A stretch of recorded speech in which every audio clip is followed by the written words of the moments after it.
There are questions in this world that do not demand answers so much as they invite a certain kind of stillness. The Pokemon games have always carried that quality, layering quiet details beneath familiar surfaces, placing meaning in corners most players never stop to examine.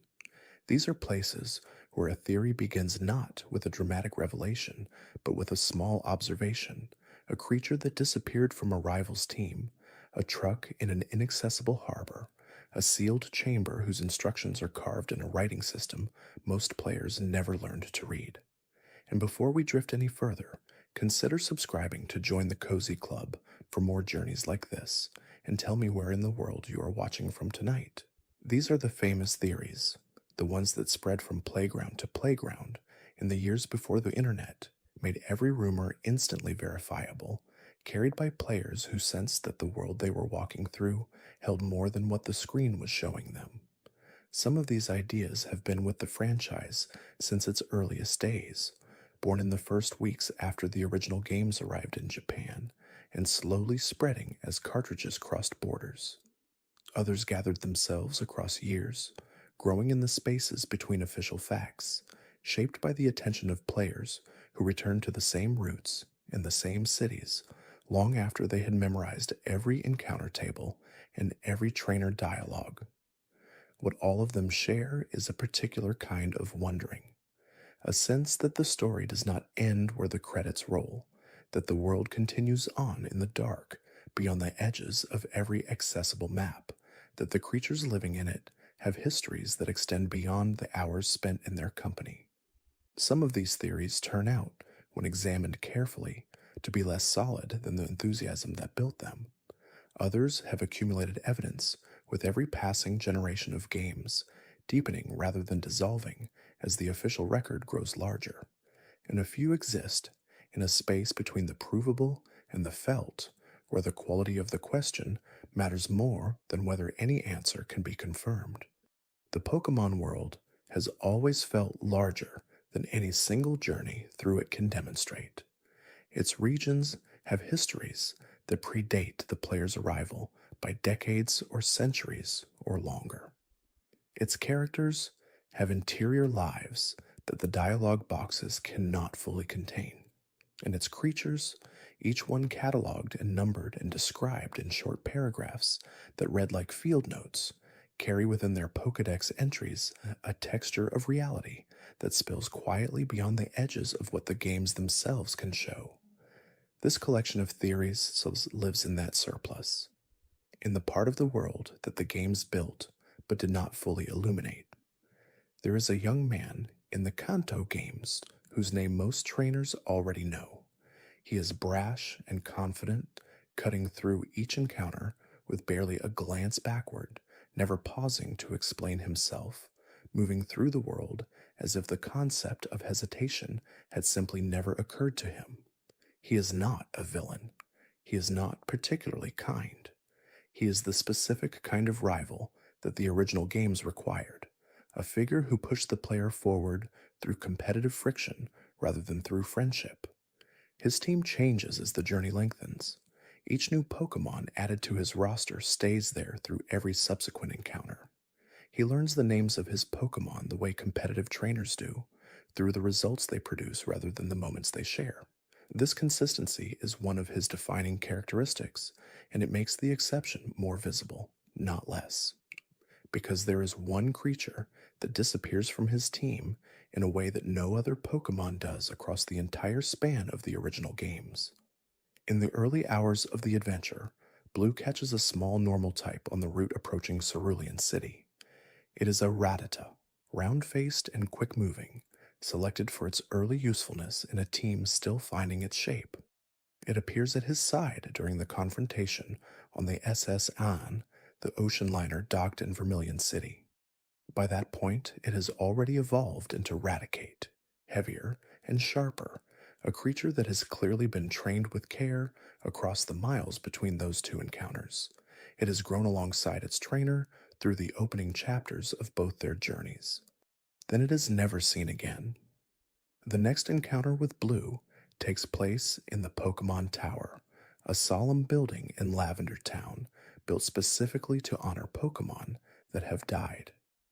Most trainers pass through the tower focused on the ghostly obstacle blocking their path forward and the story beat that follows its removal. But some players notice something quieter. Blue is already there when the player arrives. He is standing in a building designed for mourning, and the Raticate is gone.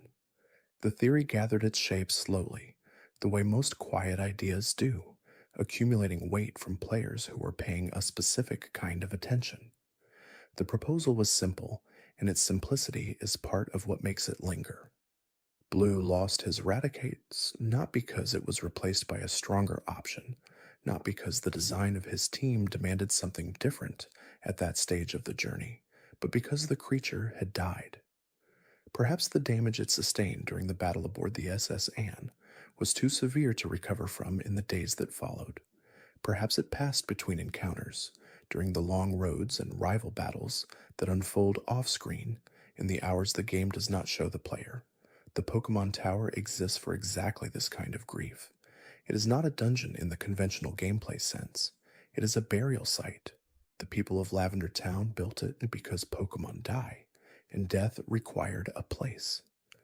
The wild Pokemon that inhabit the tower are the spirits of creatures who are remembered there, and the building carries the specific weight of a structure designed to hold sorrow in a form that can be visited.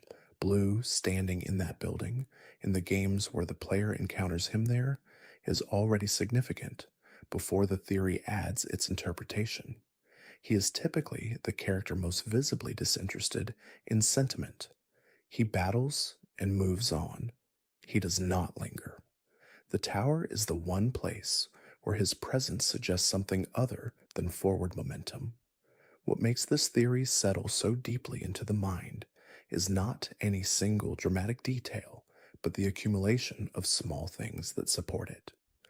Blue's behavior in Lavender Town carries something underneath his usual sharpness.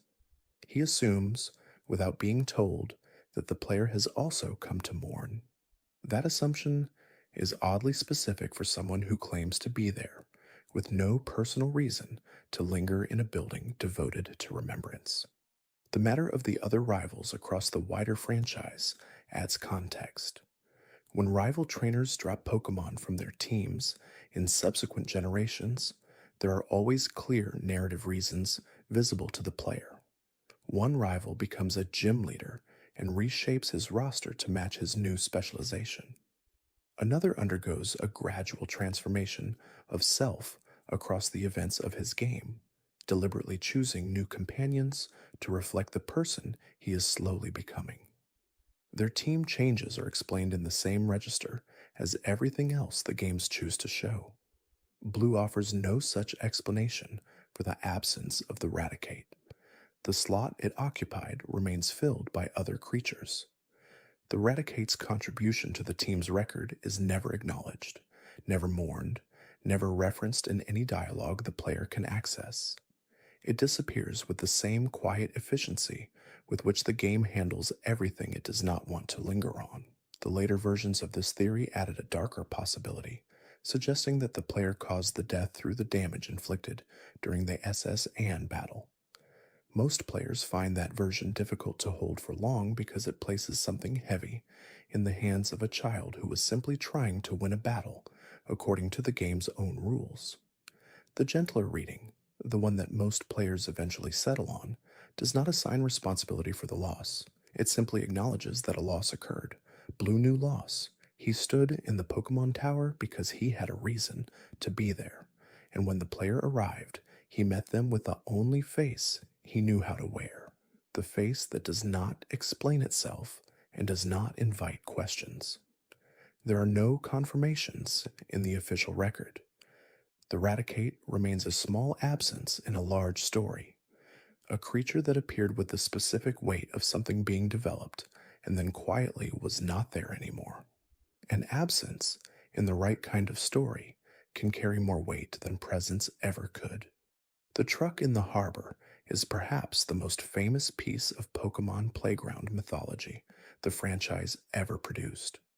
It sits in an area of Vermilion City that most players will never reach, positioned past the dock where the SS Anne once rested, accessible only to those who had found a specific and counterintuitive workaround to the game's usual progression locks. During normal gameplay, the harbor becomes inaccessible before the player can obtain any means of traversing water, and the truck sits behind that sealed door in its quiet corner. A custom sprite created for a location designed to be unseen. The sprite is the first thing that catches the theory's attention. Pokemon games of that era were made under significant hardware constraints, and every piece of visual content represented a deliberate expenditure of limited development resources. A unique sprite for an area that ordinary players could never reach was not an oversight. It was a choice, and the theory that grew around that choice assumed the choice must mean something.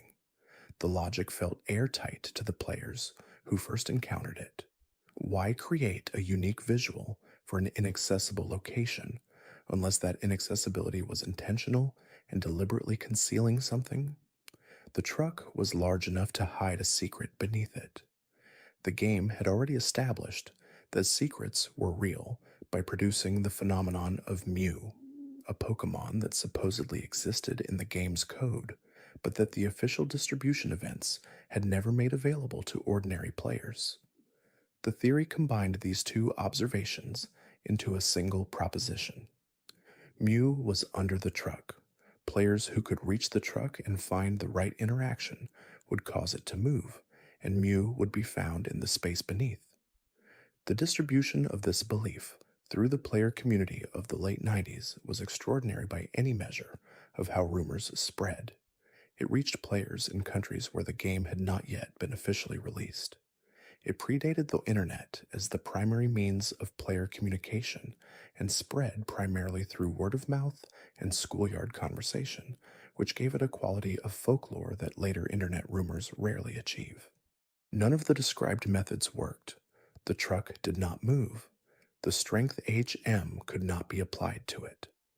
The elaborate sequences involving trade partners and item transfers and exploiting specific battle outcomes produced nothing beneath the truck that had not already been there. Mew remained inaccessible through the truck, regardless of how many players attempted the various proposed approaches. What made the theory so compelling in retrospect was not the Mew at its center, but the feeling the truck generated, the sense that the developers were communicating something through the deliberate placement of an inaccessible object with a unique sprite. In games of that era, secrets often required unusual approaches to access. Hidden passages, hidden buttons, specific sequences of actions performed in specific locations, all of these were established conventions that games used to reward player cleverness. So a truck hidden behind layered progression locks felt exactly like the architecture of a puzzle that was designed to have a reward. The reality turned out to be simpler and in its own way considerably more charming. The truck was environmental texture, one of those small details that give game worlds their sense of being inhabited by more than the player's immediate story. A harbor with a working dock might reasonably have a delivery truck parked somewhere nearby, whether or not the player would ever have occasion to interact with it. The detail was not a puzzle. It was a piece of atmosphere that happened to end up in a location where the surrounding circumstances made it feel like a clue. The later remakes provided the most affectionate possible ending to the story. In Fire Red and Leaf Green, the truck returned to its original position. The path to it was made even more demanding than the original workarounds had been, and beneath the truck in those remakes, a single item waited for anyone willing to complete the entire journey. It was a lava cookie, a small confection from a distant region, a practical joke made edible, a message from the developers that acknowledged the rumor, honored the players who had spent time on it, and offered a small sweet consolation to anyone patient enough to still be looking 20 years after the original theory emerged. There is something deeply gentle about that response.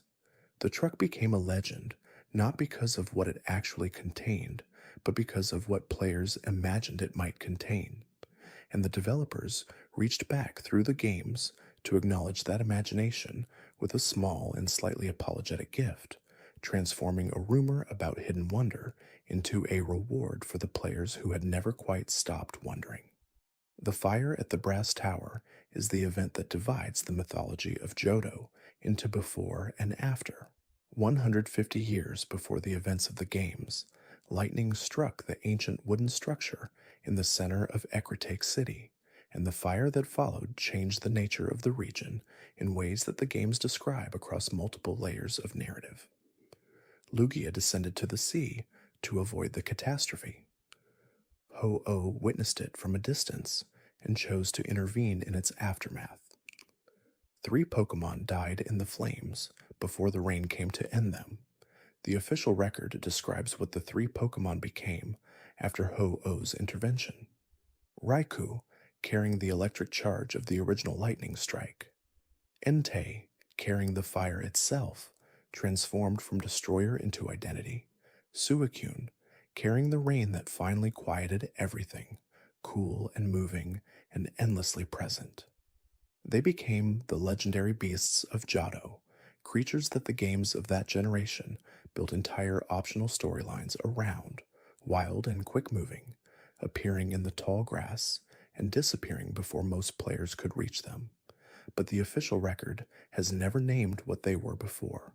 The theory that proposes to answer this question is one of the most elegant in the franchise's long history of player speculation. It is elegant because its evidence is abundant, and because the evidence it draws on is not obscure but has been in plain sight since the original generations of games. The 3 Pokémon that died in the Brass Tower were Jolteon, Flareon, and Vaporeon. 3 evolutions. 3 creatures so familiar to players across every generation of the franchise that they might be among the Pokémon players think about least in terms of mythology or significance. They are beloved and common, present in countless playthroughs, members of teams that have crossed every region the franchise has built. And according to this theory, 3 of them, specifically 3 that happened to be present in Ecruteak City on the night that lightning struck the Brass Tower, became the sacred creatures that now run through every tall grass patch in Johto. The alignment between the 2 sets of creatures is extensive enough to be genuinely striking. Raikou and Jolteon share the same electric typing, the same yellow coloring, the same white accents, appearing in similar positions across both designs. Both creatures emphasize speed above every other quality in their respective stat distributions. Jolteon's base speed is the highest among the original evolutions, and Raikou is similarly defined by velocity among the legendary beasts. The design language of both creatures speaks to electricity as quick and unpredictable, arriving before it can be anticipated, departing before it can be caught. Entei and Flareon carry the same fire and the same deep relationship to raw physical power. The prominent fur that defines Flareon's visual design reappears in Entei's own dense coat. The yellowish tuft on Flareon's forehead mirrors the position and color of Entei's distinctive crest. Both creatures reward physical attacking approaches above all other battle strategies, and both distribute their effort values toward attack stats in the same way. The connection holds across visual, statistical, and strategic dimensions simultaneously. Suicune and Vaporeon trace a softer parallel, both shaped by water, both carrying the calm elegance that water-type designs tend to favor. The 3-point crest that rises from Suicune's head finds an echo in the arrangement of fins that frames Vaporeon's face. The grace that both creatures are designed to convey suggests a common aesthetic origin, a shared understanding of what water looks like when it becomes a living creature. Then there are the abilities. In Generation 5 and Generation 6, certain game data revealed that the hidden abilities of Raikou, Entei, and Suicune were Volt Absorb, Flash Fire, and Water Absorb. These are not the typical abilities that the legendary beasts display in battle. They are the standard abilities of Jolteon, Flareon, and Vaporeon. The abilities were programmed into the data structures of the legendary beasts, but were never officially distributed to players. They existed in the code and remained locked away, present but inaccessible, like a confirmation left in a drawer that no one opened publicly.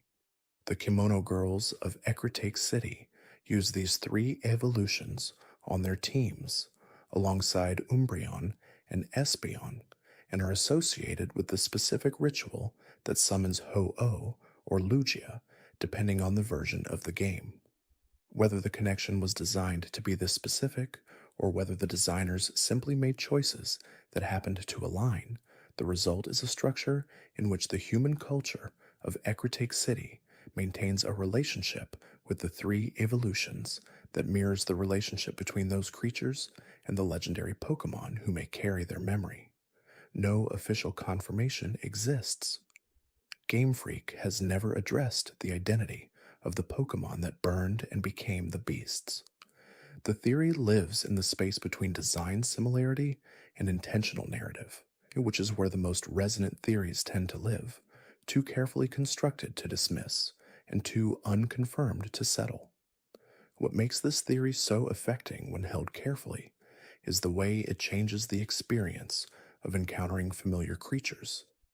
Jolteon and Flareon and Vaporeon are Pokemon that players have carried through hundreds of hours of gameplay without thinking about their place in any wider mythology. The theory gives them weight that those hours had never contained. It suggests that ordinariness is not the opposite of sacredness, that Ho-Oh did not need extraordinary Pokemon to create something extraordinary, that the legendary beasts carry within their speed and their fire and their water the specific history of three creatures who had no way of knowing what they were about to become. The relationship between Cubone and Kangaskhan is built from overlapping habitats and a visual resemblance that players began noticing long after the original games had become the background of everyday memory. The two species have no official evolutionary connection. They share no egg group. The game provides no lore linking them directly. And yet they appear in the same rocky caves and mountain tunnels across multiple generations, and a mechanic introduced in later titles allows a threatened Cubone to call a Kangaskhan to its aid. Cubone is a creature defined by its relationships to maternal loss. It wears the skull of its deceased mother on its head, a detail the Pokédex presents with the matter-of-fact quality that it reserves for the hardest things to say.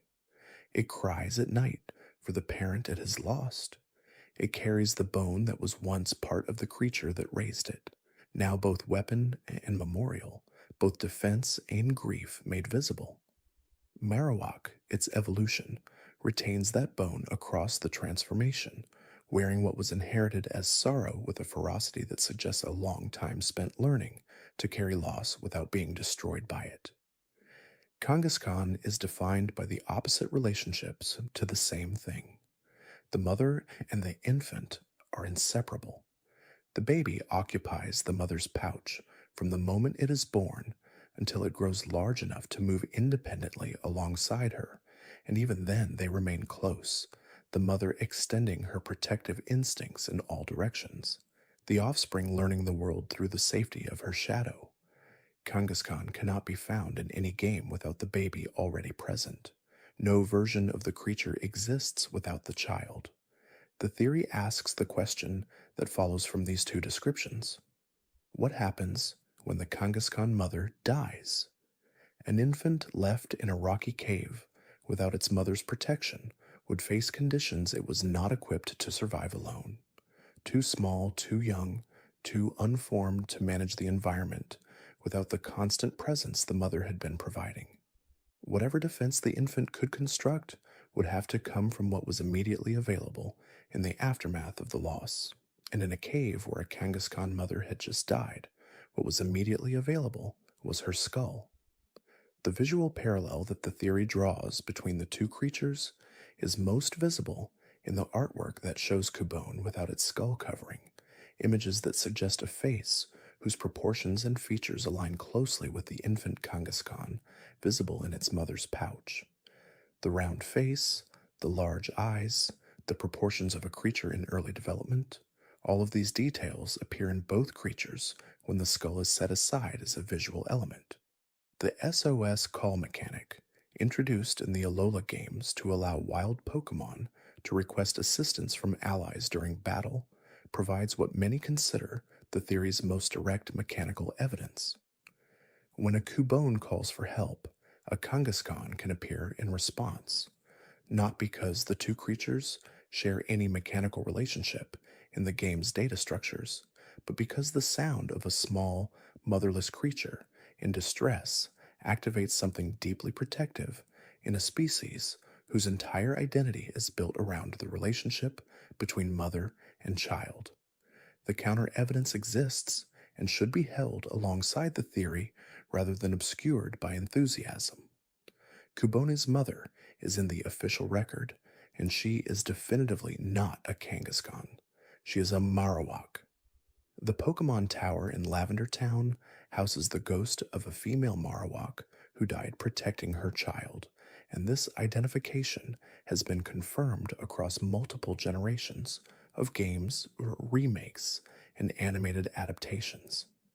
The child that the Marowak died protecting was a Cubone, and that relationship is treated as settled in every version of the story. The theory cannot be literally true, but it belongs to a different category of truth than the kind that requires official confirmation. The designers of these two creatures built connections between them that players feel before they can articulate the reason. Two species defined by their relationship to maternal loss, one by the mother's permanent absence and one by the mother's total presence, inhabiting the same dark tunnels as if drawn toward each other by a gravity neither of them can explain. The sealed chambers in the underwater ruins of the Hoenn region are among the most patient puzzles the franchise has ever offered. They are accessible only to players who have obtained a specific item and taught their Pokemon a move that allows interaction with ancient writing. The braille carved into the stone surfaces of these chambers is not decoration. It is instruction. The chamber is a door, and the braille is the document that explains how the door opens, written in a script that requires deliberate effort to understand. Following those instructions across multiple locations, performing specific actions in the specific order the stone walls describe, leads to 3 separate chambers. Each one houses an ancient Pokemon that the game's own descriptions place in geological rather than biological time. Regirock, Regis, and Registeel are not described as creatures with natural habitats. They are described as constructs, entities sealed in stone and ice and metal for periods that the game cannot meaningfully quantify. The question that the theory begins with is the most basic one the game leaves open. Who carved the braille? The answer the official material provides is incomplete. Someone sealed these Pokemon in chambers a very long time ago. The how and the why are present in rough outline, but the specificity is absent. The braille exists, the sequence works. The path from the instructions to the chambers has been maintained across all the centuries between whoever carved the walls and the trainer who finally reads them. But the identity and the intention of the civilization that created this elaborate access mechanism are left as implications rather than facts. The theory that has grown around this absence proposes that the sealing was not imprisonment, but preservation. The civilization that built the chambers was not locking the Regitrio away from the world, but protecting them within it until a time when someone capable of reading the walls and following the instructions would arrive to find them. The braille is not a puzzle to challenge the player in the game design sense. It is a test of a specific quality of attention, the quality that notices ancient writing on stone walls and takes the time to understand what it says. Access to the chambers was designed to be difficult in a very particular way, not physically demanding, not combat requiring, not dependent on having the strongest Pokemon team possible, dependent instead on literacy, on patience, on the willingness to learn something that most people will not bother to learn. The civilization that sealed the Regitrio was ensuring that the creatures would be found specifically by someone who brought that quality of attention to the world. Regigigas, the enormous Pokemon sleeping in the Snow Point City Temple in Sinnoh, accessible only when the player brings the three Regi to stand before it, provides the mythological context that makes this theory resonate fully. The original creature is described as having moved the very continents of the world, dragging the land masses into their current positions with a slowness that geological time requires. The smaller three, the stone, ice, and steel constructs, were created as echoes of that original power, preserved in materials taken from the world itself. The sealed chambers are the last act of a civilization that understood something about how time works, that knew the world would continue past the point where they could maintain it themselves, and that wanted the ancient Pokemon they were responsible for to be found rather than forgotten.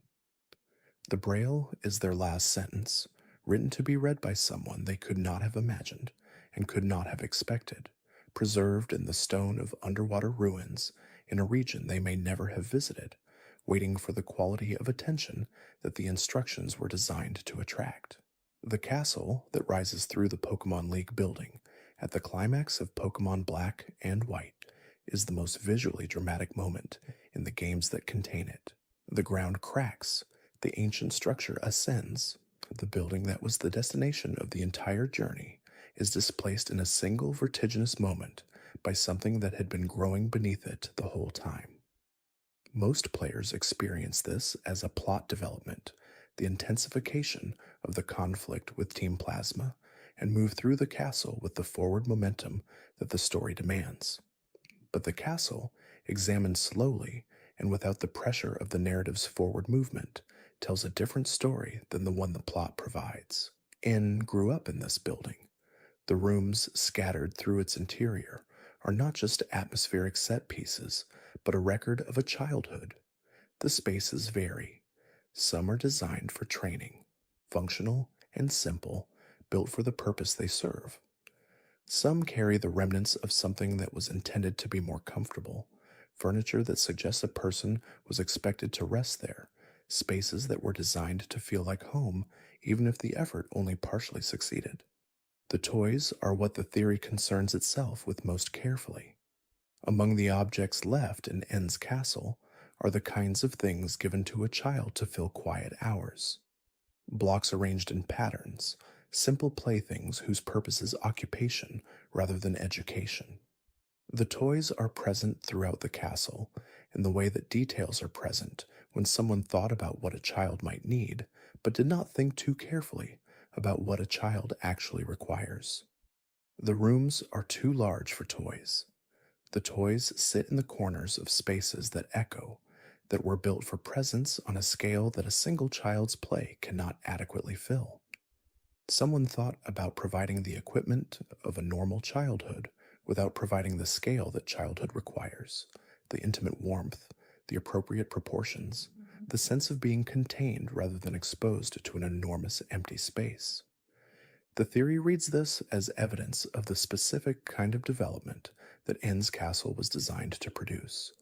A person raised in these rooms would have access to certain things and would lack others.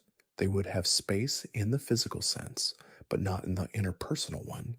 They would have companions of a specific kind, the Pokemon brought to the castle by people who wanted to demonstrate to Ain what human mistreatment of Pokemon produced, and they would lack companions of other kinds entirely.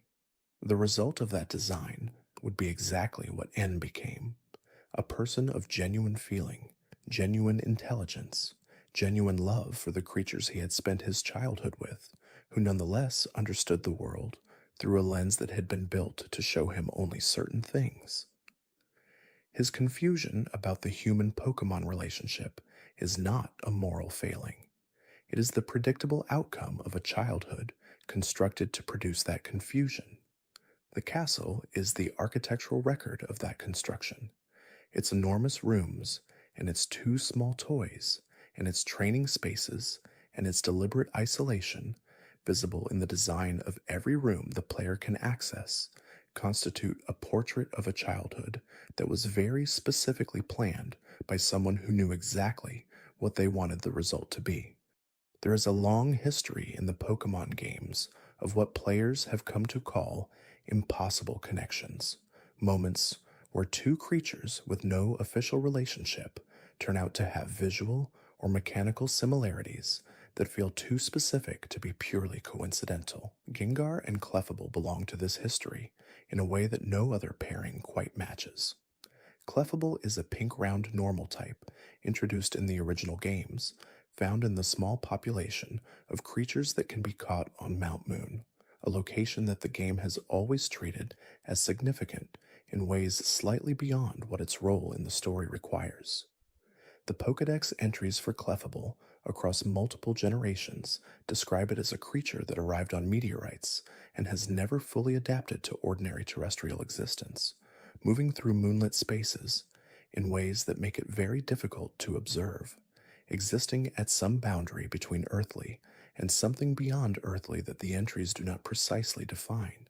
Gengar is a purple round ghost type, introduced in the same generation, found through trading the ghost type in the game's most famous example of a trade evolution. It carries a grin that belongs to the specific emotional register of a smile that is delighted without being safe, pleased with things that other creatures would not find pleasing, comfortable in darkness, and in the feeling of being watched. The silhouettes of the two creatures, when examined directly, are remarkably similar. The round body, the small appendages, the overall proportions, all of these features align between Clefable and Gengar in a way that would be unusual to produce by accident. The theory's central claim is that this alignment is intentional, that Gengar was designed as the shadow of Clefable, not in the metaphorical sense, but in something closer to a literal one. The philosophical extension of this claim connects to ideas about how shadows work in a world where the boundary between ordinary matter and supernatural phenomena is less fixed than it is in the world players actually inhabit. In a world where ghost-type Pokémon are described in their Pokédex entries as having visible effects on the physical environment, where the temperature drops when certain creatures are present, and where the sense of being watched can be attributed to specific species rather than to general anxiety. The idea that a living creature's shadow might separate from it and become its own entity is not more extraordinary than many things the games present as fact. Clefable moves through moonlit spaces with an eerie lightness. Gengar moves through darkness in a way that makes the darkness feel occupied rather than empty. One creature belongs to something above and one to something below. One arrives on meteorites and one emerges when the light fails. Their shapes are mirrors of each other because they were always two aspects of a single phenomenon, the moonlit creature and the shadow it casts that learned to exist independently of the moon. The competitive history of the two creatures adds a layer to the theory that the games themselves could not have intended, but that later mechanics made visible. Clefable, with the right ability, is immune to all damage from 3 of the 5 main type categories.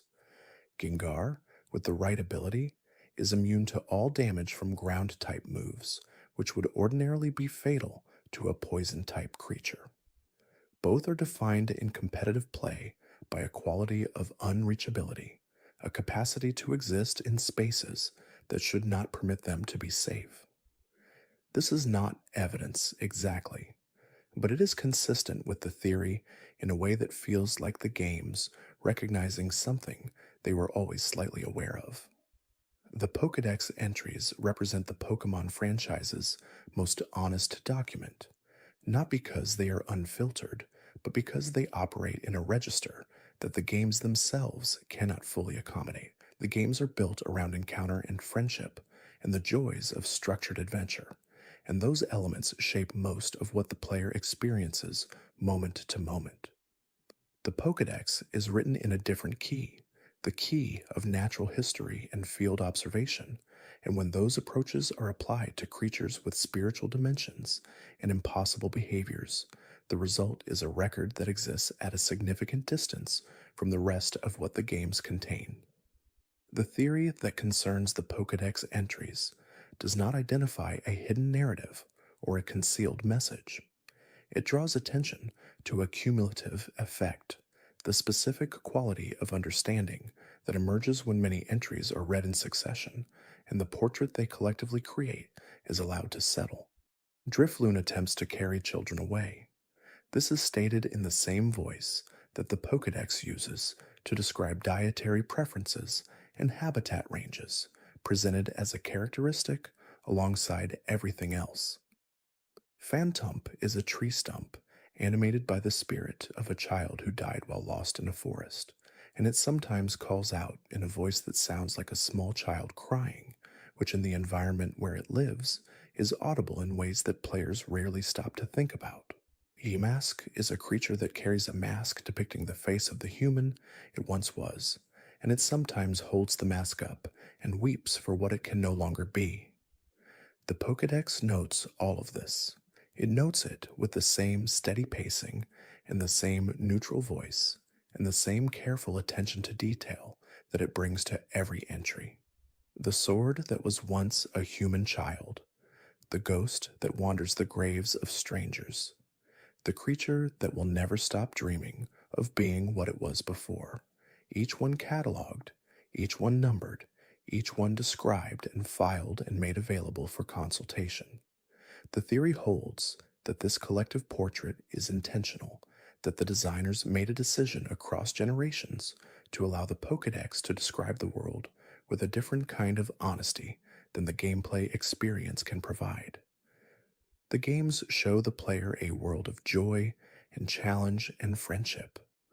The Pokédex describes the world underneath that surface, the layer where the categories of living and not living are permeable, where the boundary between ordinary experience and something considerably stranger is crossed on a regular basis by creatures that the player catches and carries in small electronic balls in their pockets. The experience of reading the Pokédex carefully is the experience of the world beneath the game. It is not a horror story. It is something more uncomfortable than a horror story, which is a field guide to a world that is exactly as strange as the entries suggest. The question of what Pokémon are, at the deepest possible philosophical level, has produced theories that attempt to build a comprehensive framework rather than address a single specific observation. These are the most ambitious theories in the franchise's history of player interpretation, and they are also the most difficult to evaluate because they operate at a level of generality that makes confirming or disconfirming them very hard. The framework that has gathered the most careful attention proposes that the Pokemon world is one in which the boundary between categories of being is genuinely permeable. Not metaphorically permeable in the way that all fantasy worlds blur their categories slightly, but structurally permeable in a way that the games themselves describe as matter of fact. Living things can become other living things. Grief can become a creature with its own consciousness and its own suffering. A sword can accumulate enough experience of being held in human hands that it develops its own will and its own preferences. A child who dies in a forest can become a tree stump that carries the memory of being a child without having the ability to fully remember what being a child felt like. The Pokédex entries are the primary evidence for this framework, but they are not the only evidence. The mythology of multiple regions describes creation events in which consciousness preceded matter, in which the will of an entity existing before the universe gave rise to the structure of the universe rather than the other way around. Arceus's will became the universe, and from the universe came the Lake Guardians, who gave living creatures their capacity for emotion and knowledge and willpower. The framework these myths describe is one in which consciousness is primary and matter secondary, in which the inner states of thinking things have direct causal relationships with the physical world that surrounds them. If this is the framework within which the Pokemon world operates, then the creatures described in the Pokédex are not exceptions to a general rule, but illustrations of the general rule at its most visible. Yamask is not unusual because it was once human. It is visible because its transformation is documented. The same process that produced Yamask has been producing things throughout the history of the world, turning grief and violence and love and attachment into entities that outlast the original experiences that gave rise to them. The practical implication of this framework for the experience of playing the games is both subtle and significant. The Pokemon that the player catches and carries are not simple animals tamed for competition. They are accumulations of history, entities whose current forms carry the residue of everything that preceded them. Raikou runs because the creature it was before was killed in a fire, and the running is the trace of that original panic, transformed into something sacred but never entirely separated from its origin. The player's Gengar casts a shadow that is the exact shape of a Clefable because it is, in some structural sense, the shadow of a Clefable, and that relationship persists even in the Pokeball. Holding this framework while playing does not change the gameplay. The mechanics work the same way, regardless of what the player believes about the metaphysics. But it changes the experience of the world, giving everything in it a specific weight that ordinary gameplay descriptions cannot adequately prepare the player for. There is a town in Johto that sits at the junction of several ancient things. Ecruteak City is the oldest city in the region in the sense that the games depict it as holding on to what Johto used to be, before the events at the Brass Tower changed it, before the world became what the player walks through now. Its architecture leans on wood and stone in ways that the more modern cities of the region do not, and its music carries something that sounds less like a celebration of the present than like a sustained attention to what the past still contains. The burned tower stands in the eastern part of the city, a ruin that was once the twin of the bell tower, still standing to the west. Players can descend into the ruins. The interior is dark and broken, and at the bottom, three shadows appear briefly in the burned lower level before leaping away through invisible exits and dispersing into the wider region. This is the moment the player first encounters the legendary beasts in their elemental forms, not in the tall grass, but in the specific place where their history is located. The theory that concerns Ecruteak is not primarily about the beasts, but about the city itself and what it represents within the structure of the Johto region. The city is a hinge. It connects the western part of Johto, where the journey begins and where the cities feel more ordinary, to the eastern parts, where the landscape becomes more severe and the mythology more explicit. Players who pass through Ecruteak on their way east are moving from one kind of world into another kind of world, and the city is the point at which that transition occurs. The bell tower to the west of the city and the burned tower to the east are the most visible expression of this hinge quality. The bell tower still stands. It can be climbed. It holds something sacred at its summit that the player may or may not be able to encounter depending on the choices they have made earlier in the journey. The burned tower has already fallen, already been transformed from a standing structure into an artifact of what it used to be, a space where the past is not preserved, but is actively present in the form of destruction that stopped at a certain point and did not continue. The theory asks why both towers are accessible to the player in the same city, why the working one and the ruined one are placed in deliberate proximity, why Ecruteak is the city where both of them stand. The answer it proposes is that the city was designed to be the place where the player encounters the relationship between before and after in its most explicit form. The standing tower represents what the world is. The burned tower represents what the world was before lightning and fire transformed it. And the player standing between them in a city that has been holding these two conditions in proximity for 150 years, is being shown the shape of time in the Pokemon world. Time in this world does not erase the past. It holds it in place alongside the present and allows the two conditions to exist simultaneously, each one visible from the other. The burned tower still stands enough to be entered. The legendary beasts still run through the tall grass of a region that witnessed their original loss. The past is not over in Ecruteak, it is adjacent. There is a character in Sinnoh whose significance is easy to underestimate because she is encountered early and appears to have a straightforward role in the story. Cynthia is the champion of the Sinnoh League, the trainer the player is working toward throughout the game's events.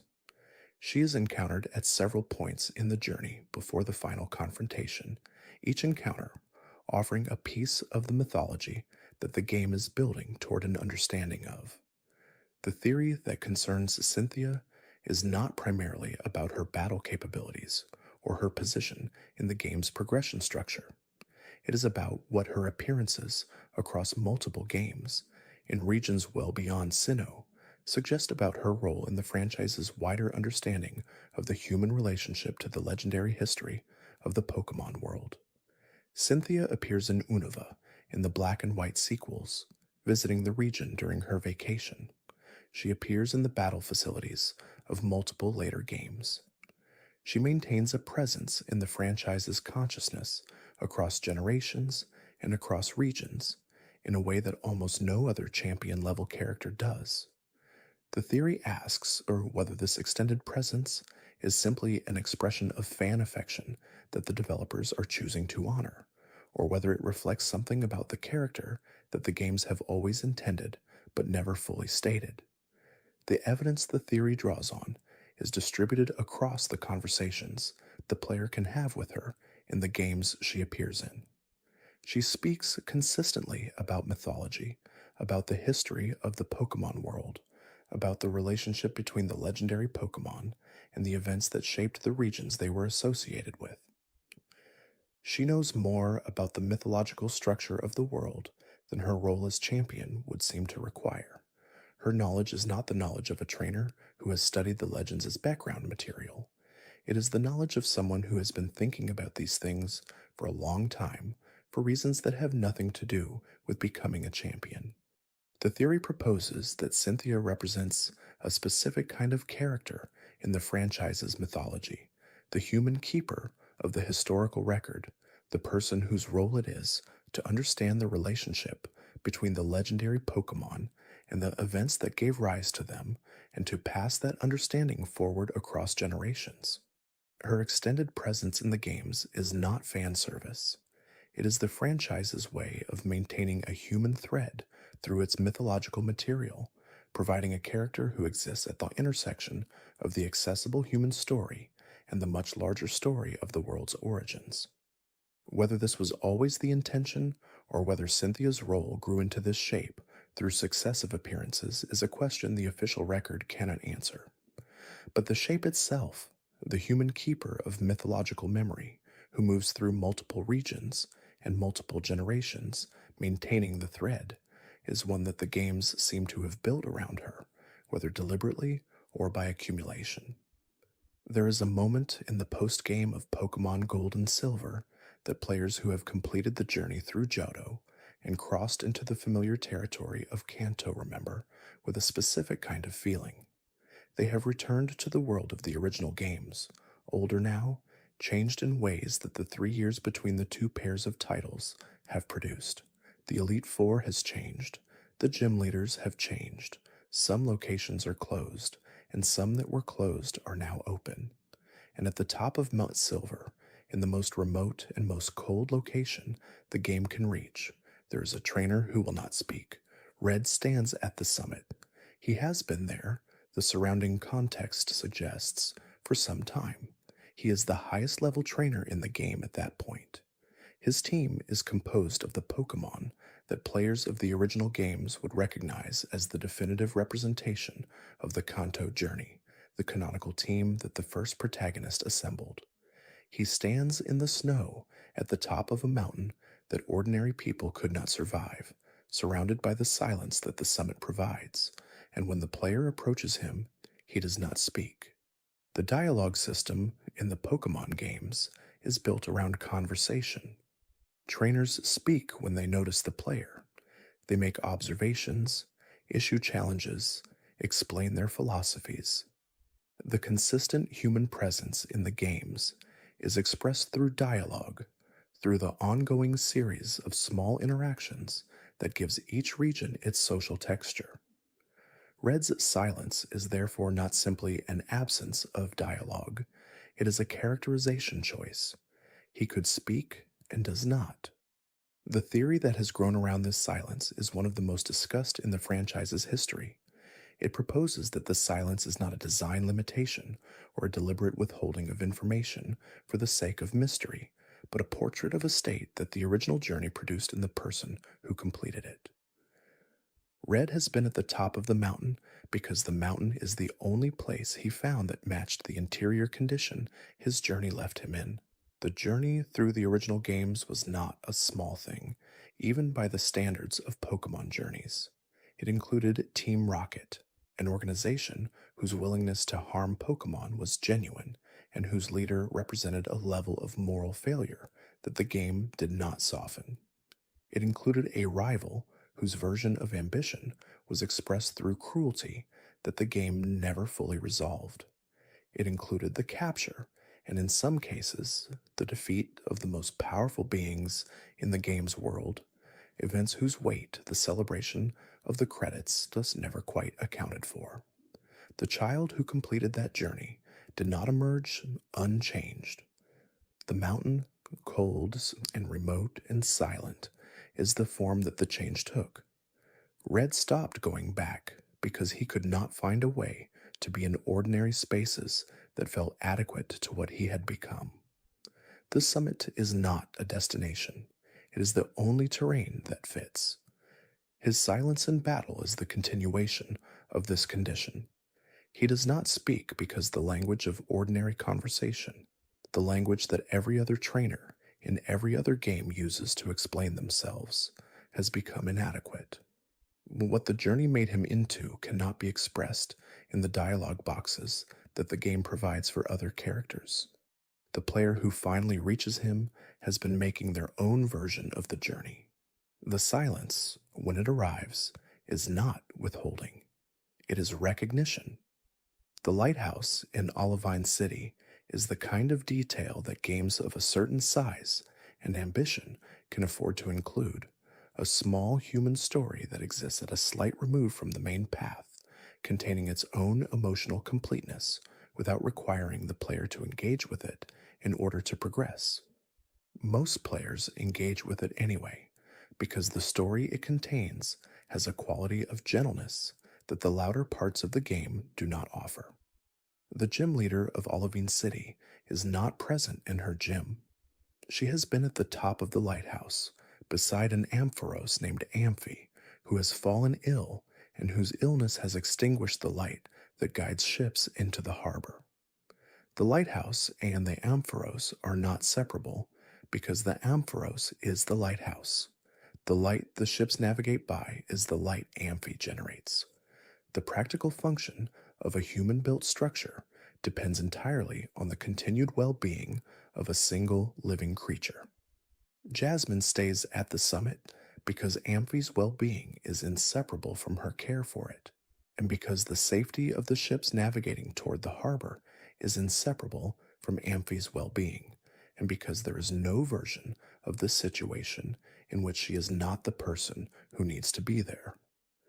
The game asks the player to travel to a distant island to obtain a medicine that can help, a journey whose length is a small illustration of how much the medicine matters, how far the effort required to procure it extends. This detour, from the story's perspective, is unnecessary in a mechanical sense. The gym leader could be unlocked by other means. The lighthouse could be a puzzle to solve, rather than a story to participate in. But the games chose this approach because it illustrates something about how the world works that the mechanical approach would obscure. The theory that belongs to the Olivine Lighthouse concerns what this small story demonstrates about the infrastructure of the Pokemon world at its most basic level. Human achievement in that world is not built on machinery in the way that the player's own world is built on it. It is built on partnership. The lighthouse does not have a generator, it has Amphi. The harbor's safety depends not on technological redundancy, but on the health and willingness of a specific living creature who chose to be there. This is true everywhere in the Pokemon world, if the theory is extended consistently. Every light that is kept burning, every path that is kept clear, every act of human infrastructure that depends on forces greater than human technology alone is ultimately sustained through relationships. The lighthouse in Olivine is simply the game's most explicit illustration of this, the moment where the dependency is most clearly visible because the creature at its center has become ill. Jasmine's extended vigil at the summit of the lighthouse and the player's willingness to cross a sea to bring back what is needed are both expressions of the same understanding. In a world built on partnership, the health of the partner is never simply a personal matter. It is everyone's concern. The relationship between the two original version exclusives, the two legendary Pokemon whose designs define the visual identity of their respective games, has always carried something that the games themselves describe as opposition while behaving more like balance. Red and blue, fire and water, offense and defense, anger and calm.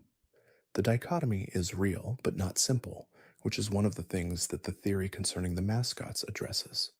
The theory that has grown most carefully around this structural opposition concerns not Charizard and Blastoise, or any generation-specific pair, but the fundamental nature of paired legendary Pokemon across the franchise and what their consistent design pattern suggests about how the world of Pokemon understands creation.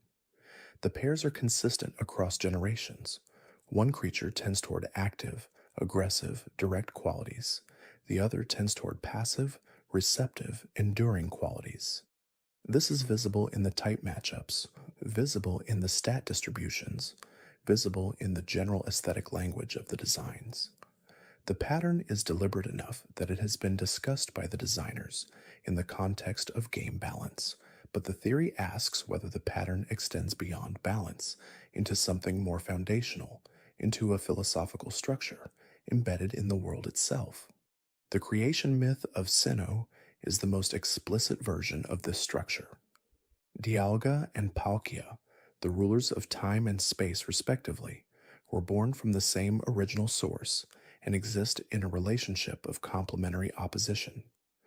The legendary Pokemon of Johto, the two birds whose towers once stood together in Ecruteak City, existed in a similar pairing before the fire separated them. The legendary Pokemon of Hoenn govern forces that are genuinely antithetical to each other in a way that the game presents as catastrophic when they are both present without mediation. The theory proposes that this consistent pairing reflects an understanding of the Pokemon world in which all fundamental forces exist in pairs, in which no quality is complete without its opposition, in which the balance between paired forces is the underlying condition of a world that works. The legendary Pokemon are not paired because the games want players to buy two versions. They are paired because the world was built in pairs, because the original creative act produced complementary opposites, and because the legendary Pokemon are the most visible expression of that underlying structure.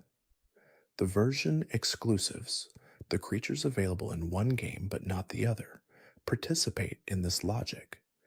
The games are not simply different flavors of the same experience. They are two perspectives on the same world, each one containing the experience that requires the other to be complete. A player who owns only one version has half the picture. The other half is not missing but is present elsewhere in the version they do not hold, just as the paired legendary Pokemon are present across from each other in the world the player walks through. The games rewarded the attention that produced these theories. They continue to reward it across every new generation, across every new region, across every new creature that is added to the catalog and described in the neutral field note voice of the Pokédex. Each new entry is an invitation to the same quality of attention that produced the theories gathered here. Each new legendary Pokémon sealed in an ancient location is a letter written to a future player who will eventually find the patience to read the walls. The Pokémon world is full of sealed chambers. Some of them are underground, accessible through ancient scripts and careful navigation. Others are in the minds of the players who carry the games with them into the years after they first played, into the late nights when the theories feel most real, when the truck is still in the harbor and the Raticate is still gone, and the evolutions are still running somewhere in the tall grass of a region that holds the memory of what they were before they became what they are now. There is a moment in every Pokemon game where the player arrives in a city that feels different from the ones before it, not because of what the city contains, but because of what has changed in the player while traveling toward it. The game does not announce this shift. It does not place a marker at the boundary between who the player was at the beginning of the journey and who the player has become by the time they reach the city where the difference is first visible. The shift happens quietly, in the accumulated weight of routes traveled and battles won and creatures caught and moved from the tall grass into the small electronic containers that the games have always made the primary technology of their world. The theory of gradual transformation is one of the most structurally consistent in the franchise's long history. Consistent not because it is defended with specific citations from specific games, but because it is visible across all of the games simultaneously. Every Pokemon game is a journey that changes the person making it. Every Pokemon journey ends, in some form, with a return to the place it started, and every return is experienced by someone who cannot step back into the person they were when they left, because the journey has made that impossible.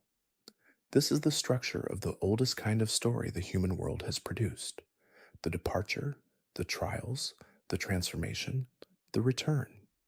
The Pokemon games encode this structure at a level that players absorb without always being able to describe it, in the spatial design of their regions, and in the mechanical structure of their progression, and in the way the character model that the player inhabits carries the same appearance from the opening to the credits, without the game ever acknowledging how much the person behind that appearance has changed. The badges are the visible markers of the transformation. Each one opens a new stage of the journey. Each one closes a previous stage, and each one marks a threshold that can only be crossed once. A trainer cannot unearn a badge. The progression is permanent. The gates that the badges open remain open behind the player as they move further into the journey, creating the accumulated record of a passage that has always been moving in one direction, even when the player was doubling back on old routes for items they had missed or for Pokemon they had not yet caught. The final badge of every region is the one that opens the path to the champion. The path is always presented as the culmination of the journey, the highest point, the place where everything that has been built across the preceding hours comes to its definitive test. And every player who has crossed that final threshold, carrying the memories of every route and every rival and every legendary Pokemon encountered along the way, has felt the specific weight of what is about to happen. The transformation is complete when the champion falls. The journey has done what it was designed to do. The player character becomes something that cannot be undone. The credits roll, and afterward the world is still there to walk through, still containing Pokemon not yet caught, and areas not yet explored, but the specific quality of the journey before the champion, the particular kind of forward movement that the progression structure produces, is gone. The player has arrived at what the journey was always moving toward. This theory does not require any hidden content or obscured narrative. It is the shape of the games themselves, the most fundamental design choice the franchise has ever made, dressed in the language of philosophy rather than game design. The Pokemon games are journeys of transformation. The transformation is real, and every player who has completed one carries the trace of it in their memory of the specific route where the Pokemon they loved the most was caught, in the exact battle where the champion's final Pokemon fell, in the silence after the credits that is both an ending and something that refuses to be entirely over.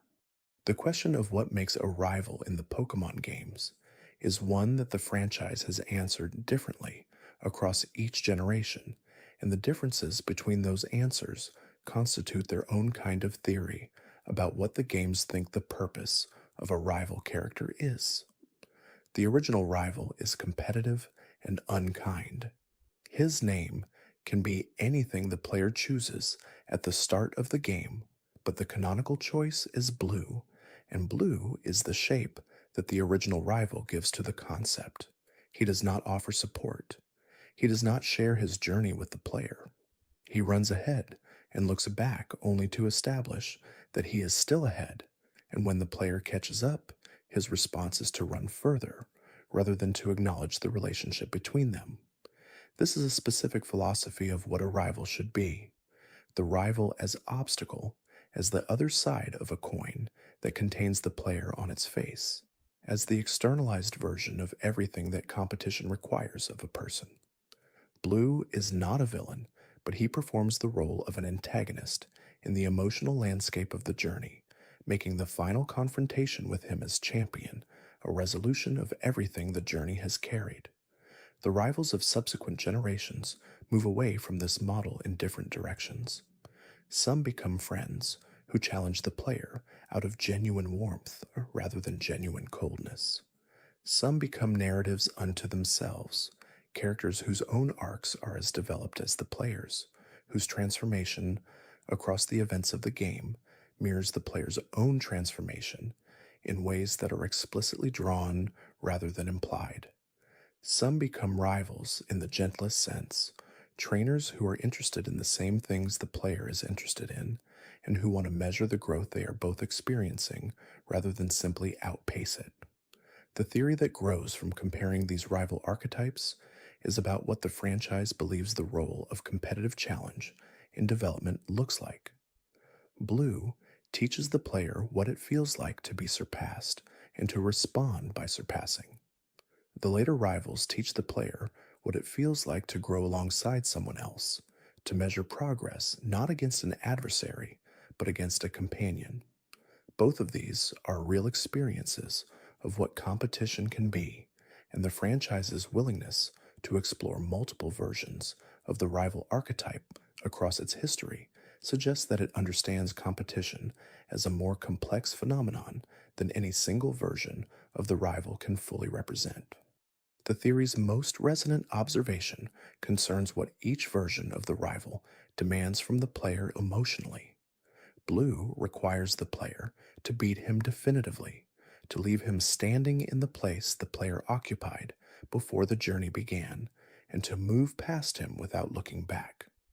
The later rivals require something closer to mutual recognition, an acknowledgement that both parties have grown and that the growth of one does not diminish the growth of the other. Both demands are real. Both reflect genuine aspects of what the games ask of the people who play them, and the franchise's willingness to ask both kinds of questions across its long history of rival characters is part of what makes its understanding of human development feel more complete than either version alone could provide. The Ori region, accessed in the console games that exist slightly apart from the mainline series, is the Pokemon world's most explicit engagement with the question of what happens when the relationship between humans and Pokemon breaks down entirely. Most of the main series games that depict occasional villainous organizations whose practices cause harm to specific Pokemon in specific ways.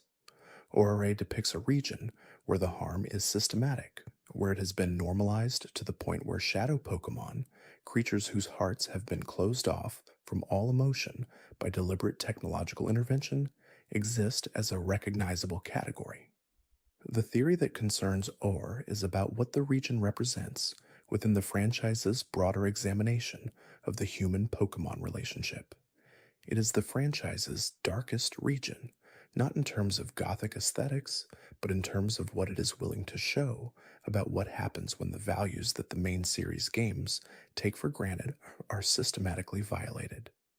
The shadow Pokemon themselves are the most important element of this theory. A shadow Pokemon looks like an ordinary Pokemon. It has the same species, the same moves, the same visible characteristics. The difference is internal, in a quality that the games describe as the state of its heart, a quality that the game's purification mechanics can restore over time through care and attention and battle. The shadow state is not permanent if the right responses are made to it. The theory proposes that the shadow Pokemon and the purification mechanic are the franchise's most explicit philosophical statement about the nature of the bond between humans and Pokemon. The shadow state is what the relationship looks like when the bond is removed by force, when a Pokemon is made into something that functions the way a weapon functions, without interiority, without the capacity for connection. The purification mechanic is what the restoration of that bond looks like in practice. The slow rebuilding of trust through repeated positive experience until the interior state that was closed off reopens. This is not a metaphor in the usual sense.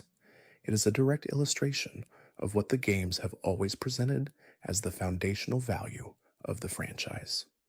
The bond between trainer and Pokemon is not strategic.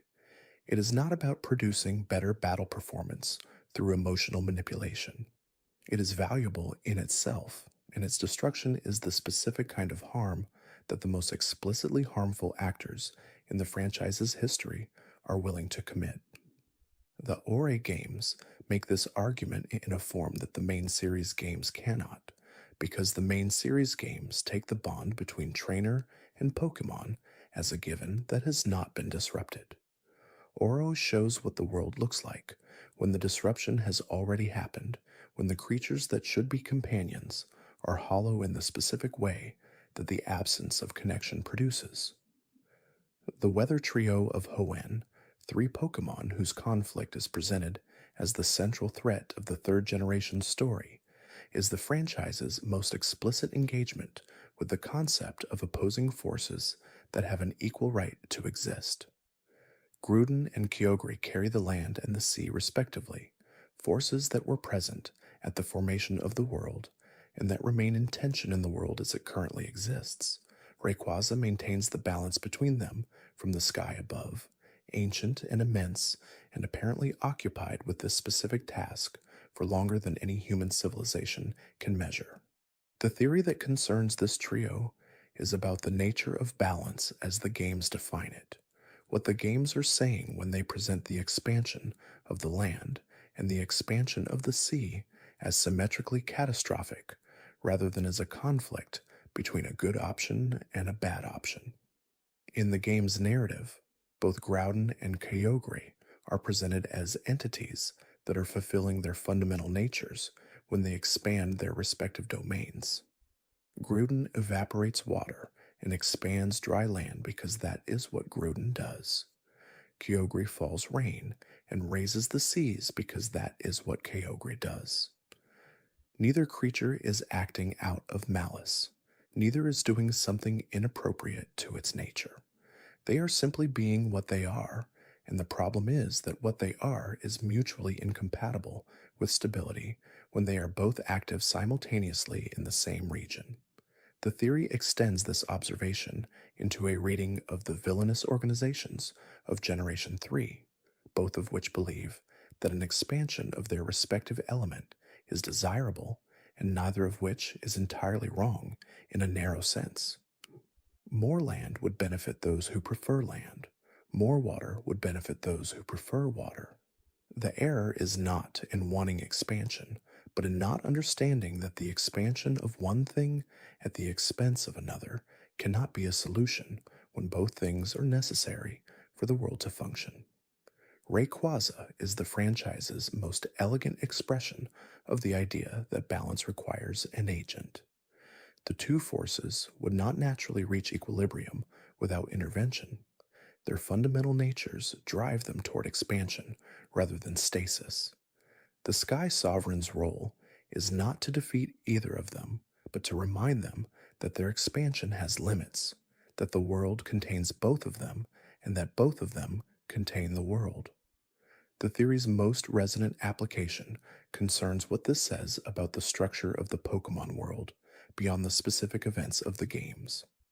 The legendary Pokemon that maintain balance are not maintaining it because balance is the natural tendency of things. They are maintaining it because imbalance is the natural tendency, and balance requires continuous effort. The world of Pokemon does not default to harmony. It defaults to expansion, to each force pursuing its own nature without limit. The harmony that exists is the result of very large, very old creatures doing the very specific work of holding opposing things in a relationship that neither of them would naturally seek. This is either a very pessimistic view of the universe or a very realistic one, depending on the player's own relationship to the question of whether good things happen naturally or because of sustained effort. The franchise, as expressed through this trio, consistently takes the realistic position. There is a pattern in the way the franchise handles its most powerful legendary Pokemon that the theory of nested mythologies attempts to describe. The most powerful beings in the Pokemon world exist in a hierarchy that the games reveal gradually across generations, each new generation adding a layer that recontextualizes what came before. The original games had no legendary Pokemon in the mythological sense. The most powerful Pokemon in those games were Mewtwo, a scientific creation, and the trio of legendary birds, creatures described as elemental forces, but not as beings whose existence was foundational to the structure of the world itself. They were the most powerful things in the game, because the games of that era were not yet building the kind of mythology that would come to define the franchise. The second generation introduced Ho-Oh and Lugia with a different quality of significance, creatures tied to specific historical events and to the specific geography of a specific region in ways that the first generation legendaries were not. They were not just powerful, they were important in a narrative sense, embedded in the world's history in ways that mattered to the story the region was telling about itself. Subsequent generations continued to expand the scale. The third generation introduced Pokemon whose conflict was described as capable of destroying the world. The fourth generation introduced Pokemon whose existence was described as creating the world. By the time Arceus arrived in the games, the franchise had built a hierarchy whose top layer was a creature that preceded the universe itself, whose will was the universe's origin, whose thousand arms shaped every dimension that subsequent Pokemon would govern. The theory of nested mythologies proposes that each layer of this hierarchy was designed with the subsequent layers in mind, that the franchise's designers were building toward a complete creation mythology from the beginning, and that each generation's legendary Pokemon represent one more layer of depth added to the understanding of what the world is and how it came to be. The practical implication of this theory is that the original legendary birds are not diminished by the subsequent revelations.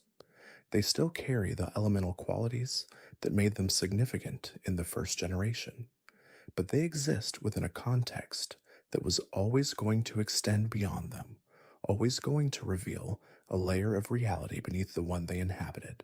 The birds are real, Ho-Oh is real, Arceus is real.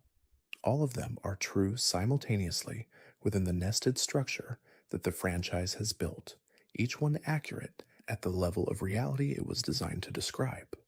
The theory about the professor system in the Pokemon games is one of the most structurally consistent in the franchise's history, because the system itself is one of the most structurally consistent features of the games.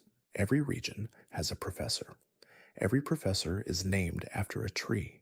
Every professor gives the player their first Pokémon and their Pokédex and their fundamental orientation toward the world they are about to enter.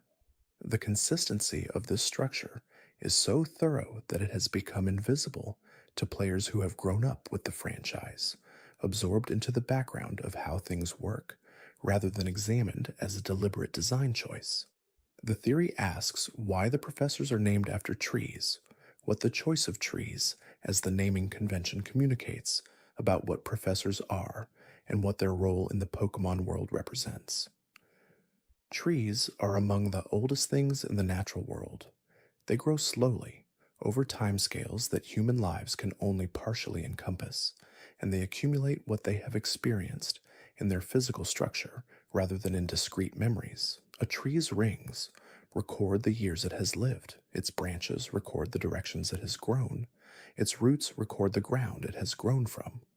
A tree is a body that contains its own history in a form that can be read by those who know how to look. The professors are figures who accumulate and distribute knowledge across generations in a way that has a specific similarity to what trees do. They know what has been known before. They pass it on to the people who begin journeys, sending those people out with the foundational information that will allow them to add to the record during their own travels.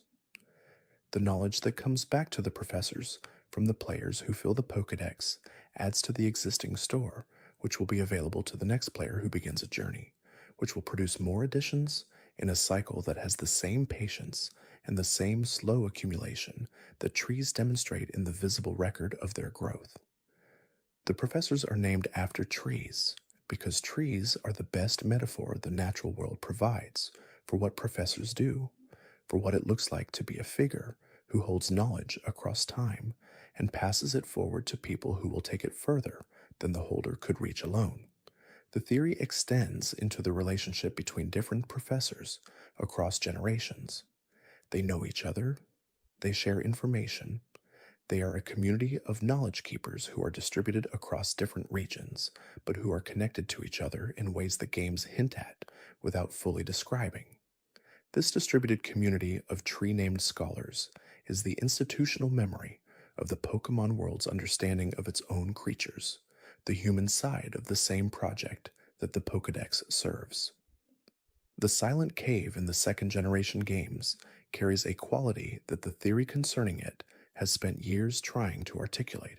It is accessible relatively early in the Johto journey, located along a route that most players traverse without stopping to think about what the cave might mean within the wider context of the region it belongs to. The cave is dark, and the wild Pokémon in it are not unusual by the standards of the region. Most players treat it as a simple dungeon and move through it without dwelling. But the Pokédex entries for the unknown, which are found in significant numbers in a nearby area but whose presence extends into the broader theory about the cave, describe these creatures in terms that suggest they are much older than the other Pokémon the player encounters. The entries use language about time and about connection to ancient things that the entries for most Pokémon do not use. And the cave, which requires a Flash HM to navigate in its unlit state, and which becomes navigable once the player accepts the darkness as a condition of the space, has a quality of ancientness that the nearby ruins reinforce. The theory proposes that the cave is one of the oldest spaces in the games that the player can access, not in the narrative sense of being described as ancient, but in the structural sense of feeling unchanged by the events that have shaped the rest of the world around it. The cave has always been dark. The Pokémon in it have always been there. The silence that gives it its name is not the absence of sound, but the presence of something old enough to no longer need to announce itself. The unknown that inhabit the nearby ruins are, in this theory, the most explicit sign that the cave and its surroundings exist at a different temporal scale than the rest of the region. Creatures that may have been present when the world was being built do not have the same relationship to the present moment that creatures born into the present world do. They are accumulations of time rather than participants in time, and their presence in any space changes the quality of that space in ways that are difficult to describe precisely, but that players who spend time in those spaces often describe as a sense of age. The cave is not a puzzle to be solved or a dungeon to be cleared. It is an ancient space that agrees to be crossed by those patient enough to navigate its darkness. There is a detail in the fifth generation games that the theory of invisible companions has built its most careful case around. Throughout the events of Black and White, and more extensively in their sequels, the player occasionally encounters signs of the previous player character's journey, not in the narrative present, but in the record left behind by the journey that preceded the current one.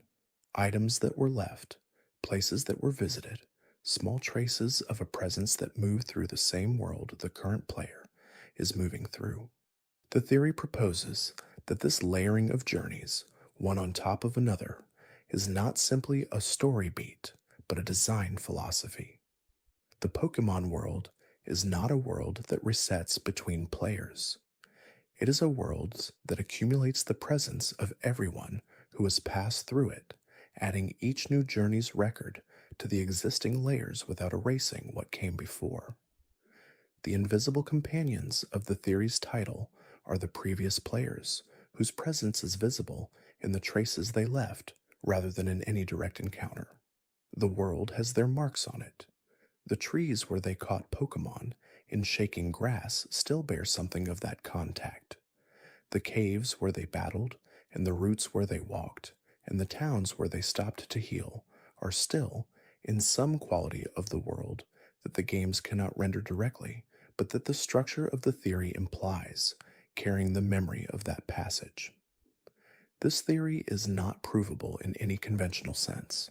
The games do not confirm it, but it is consistent with the franchise's broader understanding of what the Pokemon world is and how it relates to time. A world built on the accumulated record of creature human relationships across generations, a world whose deepest mythology concerns events that happened long before any current player arrived, is a world that understands itself as continuous rather than reset between iterations. Every journey that happens in it is a new addition to the record that all previous journeys have built. The invisible companions are everyone who has ever walked the same routes the current player is walking. The world is thick with their passage, and the current player, adding their own journey to the record, will eventually become one of the invisible companions for the person who comes after. There is a way of thinking about the Pokemon world that the franchise has always encouraged, without ever fully stating, a way of thinking that produces all of the theories gathered in this collection, and that the collection itself is an expression of.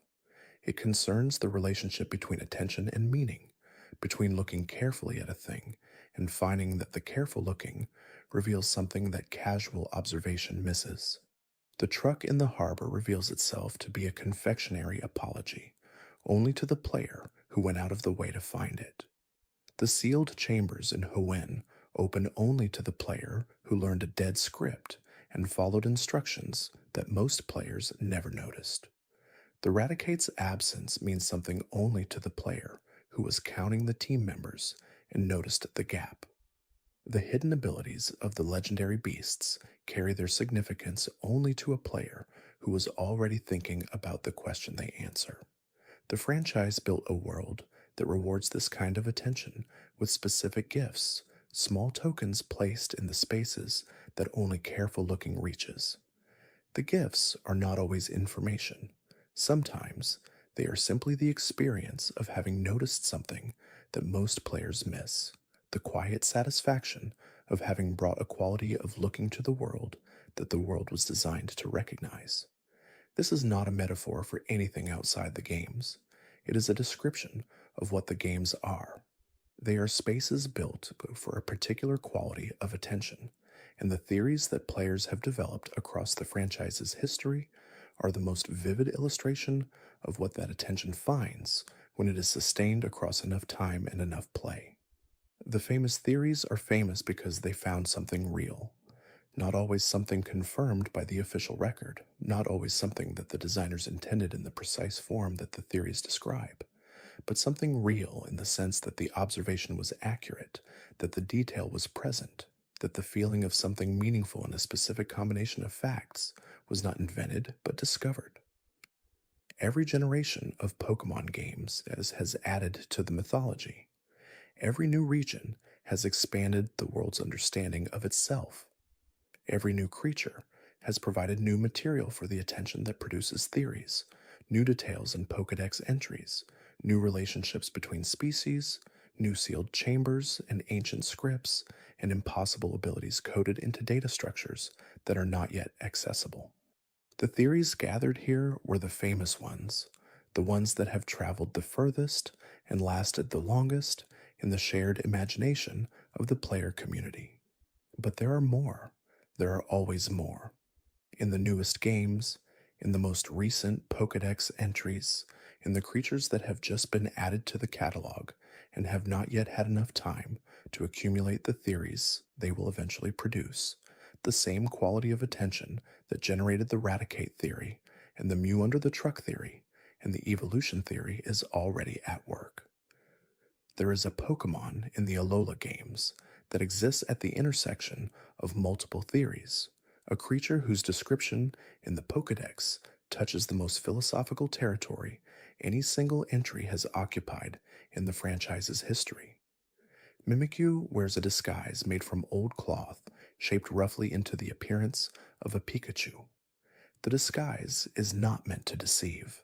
The Pokédex describes Mimikyu as wearing the disguise because it wishes to be loved in the way that Pikachu is loved, to experience the warmth and affection that come naturally to a creature that the entire world has embraced as its most visible representative. The theory that belongs to Mimikyu begins with the simplest possible reading of the Pokédex entry, a creature that wraps itself in the appearance of a beloved thing because it cannot be loved as what it actually is, a creature that has found a strategy for belonging that requires the permanent concealment of its true form. This is a description of a very specific kind of loneliness, and the games treat it with a gentleness that the description itself demands. But the theory extends beyond the individual tragedy of a single creature's condition and into what Mimikyu reveals about the structure of the Pokémon world's relationship to belonging. Pikachu's universal beloved status is itself an artifact of the franchise's cultural history. Pikachu is beloved not because of anything that happened within the game's internal narrative, but because of what happened outside it, in the world of players who fell in love with the electric mouse in the years after the first games were released, and then passed that love forward to every subsequent generation. Mimikyu is, in the theory's most pointed reading, a creature that is trying to access an affection that exists on the other side of the screen, in the world of players rather than the world of the game. This is the most radical version of the theory, and it is the one that carries the most interesting philosophical weight. If Mimikyu's desire for the kind of love that Pikachu receives is a desire for player love rather than trainer love, then the games have built into one of their most beloved creatures an acknowledgement that the relationship between players and Pokémon crosses the boundary between the game world and the world the players inhabit. The softer and more sustainable version of the theory simply holds that Mimikyu is a portrait of what it feels like to be a creature whose genuine self is not immediately lovable, who has to construct an accessible version of itself in order to find any connection at all. The games treat this condition with extraordinary tenderness. Mimikyu's disguise is damaged in specific ways during certain story events, and the game's response to that damage is not to treat the damage as revealing the truth beneath, but to treat it as an injury that the player has a responsibility to respond to with care. The truth beneath the disguise is never shown. This is also meaningful. The games decline to satisfy the natural curiosity about what Mimikyu actually looks like under the cloth, not because the revelation would be anticlimactic, but because what is under the cloth is not the point. What is under the cloth belongs to Mimikyu. The point is the reaching toward connection that the disguise represents, the persistent effort of a creature that wants to be known in a world that finds it easiest to love familiar shapes.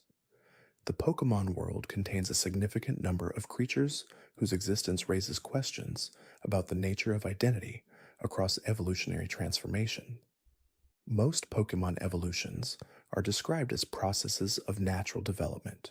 the creature growing into a new form, the way a caterpillar develops into a butterfly. The physical transformation is dramatic, but the continuity of the individual is assumed. The caterpie that becomes a metapod, that becomes a butterfree, is understood to be the same Pokemon throughout, the identity persisting through the change of form. But there are creatures whose evolutionary descriptions are strange enough to make this assumption of continuity difficult to maintain. Slowpoke becomes Slowbro when a shelter latches onto its tail, and the resulting creature is described as the combination of both. Slowpoke becomes Slowking when a shelter latches onto its head, and the resulting creature is described as having an intellect enhanced by the shelter's presence. In both cases, a creature that was one thing has become a fusion of two things, and the question of which of the two original things the resulting creature most essentially is becomes genuinely difficult to answer. The theory that grows from this difficulty concerns what evolution in the Pokemon world actually is when examined in the cases where the standard developmental model does not cleanly apply. Not all evolutions are development. Some are transformation in the sense of something becoming genuinely different rather than simply larger or more capable. And the question of whether transformation preserves the identity of the thing that was transformed is one the games raise without consistently resolving. Magikarp becomes Gyarados. The most dramatic and most discussed evolution in the franchise's history produces a creature so different from its predecessor that the identity continuity assumption is stretched to its absolute limit. A small, helpless, largely useless fish becomes one of the most powerful and feared creatures in the Pokemon world. The internal experience of that transformation, the consciousness of the Magikarp as it becomes Gyarados, is never addressed in any Pokédex entry. The transformation is described from the outside as a matter of physical fact rather than of experiential reality. But the theory insists on asking about the inside. What is Gyarados' relationship to the Magikarp it was? Does it remember being small and helpless? Does it carry any trace of the specific Magikarp that the specific player caught and carried and trained into the transformation? The games do not answer this question, but the question itself illuminates something about the franchise's understanding of change. The most dramatic changes are described without reference to the experience of the creature undergoing them. The focus is always on what the creature becomes, rather than on what the transformation costs or gives back to the creature's sense of itself.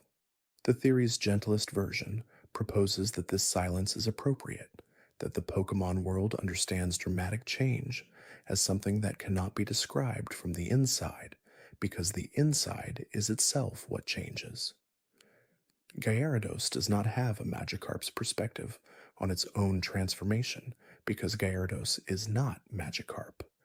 The continuity is one of body and history rather than of consciousness, so the record of what came before, preserved in the form that arose from it, even as the experience of being that earlier form, is no longer accessible. The caves in the Pokemon world carry a specific quality of age that the overworld routes do not. Routes change with the narrative. New roads are built. Old obstacles are removed. The landscape responds to the events that unfold above it. Caves remain. The underground spaces that Pokemon inhabit are described in their entries as having been occupied for hundreds or thousands of years, as existing at a temporal scale that the surface world does not. The creatures found in caves are often among the most ancient feeling in the regional rosters, not in terms of their Pokédex entry numbers, but in terms of the visual language their designs employ, the weight of stone and deep time made visible in their forms. The theory that concerns the caves is about the specific relationship between underground spaces and mythological history in the Pokemon world. The most important things that have ever happened in the world happened underground, in sealed spaces, in rooms below the surface that the surface world does not remember. The original Pokémon may have been discovered in underground spaces. The legendary beasts were created in the aftermath of a fire that destroyed a standing structure, but the chambers in which they sleep between appearances are underground. The Regi trio were sealed in underground chambers. Giratina's realm is described as existing beneath or behind the ordinary world in a way that the spatial language of underground most naturally describes.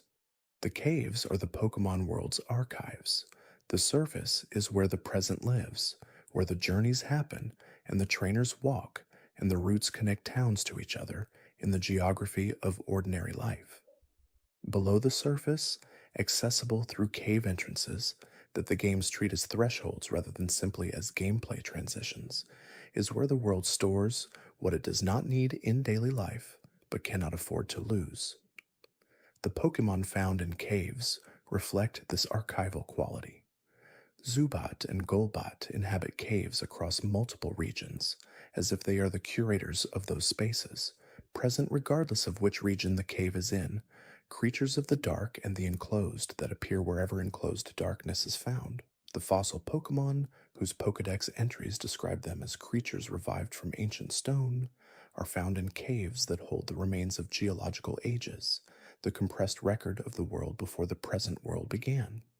The theory asks whether the cave Pokemon understand what they are living in, whether the ancient creatures that inhabit the world's underground archives have an awareness of the significance of the spaces they occupy. The games do not answer this question. The cave Pokemon behave in the ways their entries describe, hunting and navigating the dark and living the lives available to them in their specific underground environments. But the theory allows the possibility that some level of awareness of the archival significance of these spaces is part of what makes the underground creatures what they are, that the specific quality of extreme age that cave-dwelling Pokemon seem to carry is not incidental, but essential. The friendship mechanic in the Pokemon games has evolved significantly across the franchise's history, from its introduction in the original games through the many refinements that subsequent generations added. In its earliest form, friendship was a number that increased through certain activities and decreased through others, an internal value that the player could not directly observe, but that produced visible effects in specific circumstances. Certain evolutions required friendship above a threshold. Certain moves became more powerful when friendship was high. A Pokemon with very low friendship would sometimes not obey its trainer in battle. The theory that concerns friendship is about what the mechanic reveals about the game's underlying philosophy of the human-Pokemon relationship and about what the games are actually measuring when they calculate friendship. The mechanics that increase friendship examined together describe a picture of what a positive human-Pokemon relationship looks like in the world of the games. Walking together, winning battles, receiving certain items, being in the party rather than in storage. The picture is of a relationship characterized by proximity, by shared experience, by the provision of things the Pokemon needs, by the accumulation of time spent in each other's company. The mechanics that decrease friendship are equally descriptive, being allowed to faint in battle, being given bitter-tasting medicines that are nevertheless effective. The picture is of a relationship damaged by failure to protect and by the prioritization of outcome over experience. The bitter medicine is the clearest case. It heals the Pokemon at the cost of the Pokemon's enjoyment of the experience, and the friendship mechanic records this as a small damage to the relationships between trainer and Pokemon. The games care about whether the Pokemon enjoyed the medicine. This is a very specific kind of value statement. The evolution that requires high friendship, and the Pokemon most famous for this requirement, illustrates the theory's central claim. Espeon and Umbreon, the day and night evolutions of the second generation, evolve through friendship rather than through the external items that most evolutions require. The transformation from Eevee into one of these forms is not triggered by the right stone or the right location, but by the accumulated record of the relationship between trainer and Pokemon. The theory proposes that this is the franchise's most direct statement about what evolution, in the truest sense, actually requires. Not an external catalyst, but an internal readiness produced by the experience of being genuinely and consistently cared for. The Pokemon that evolves through friendship has been made ready for its new form by the quality of its relationship with the person who is responsible for it. The transformation is the visible proof of something invisible that was built over time. This reading of the friendship mechanic connects to the broader theory about what the Pokemon world's infrastructure is built on. The lighthouse in Olivine and the friendship evolution and the Pokemon that will not obey a trainer who has not earned their trust are all expressions of the same principle. The games have always believed that genuine care produces real effects in the world. The friendship mechanic is the most mechanical expression of that belief. There is a city in the Sinnoh games, accessible relatively early in the journey, that contains a building the games flag as significant through the quality of attention the player receives when they enter it. Canalave City's library holds books that can be read, a mechanic unusual enough that most players notice it and remember it. The books describe the myths of Sinnoh in a form that is simultaneously accessible, presented as stories a child might have been told, and genuinely strange, describing events and entities whose implications extend far beyond the story's apparent simplicity. The Sinnoh myths describe a universe created from an egg, a universe given structure by creatures born from the original creative act, a universe in which time and space and antimatter and the qualities of living consciousness are all the domains of specific Pokemon who were present at or produced by the original creation. This is the most complete creation mythology the franchise has produced, and the fact that it is available in a library, readable by the player in the form of children's stories, is not incidental to the theory. Children's stories are how cultures preserve their most important beliefs in forms accessible to the next generation. The myths in the Sinnoh library are children's stories in the sense that they are simplified and narrative and designed to be engaging rather than comprehensive, but they are also the records of events that are real within the world of the games, events whose participants are accessible in that world and whose effects are visible in the structure of the region that the library is located in.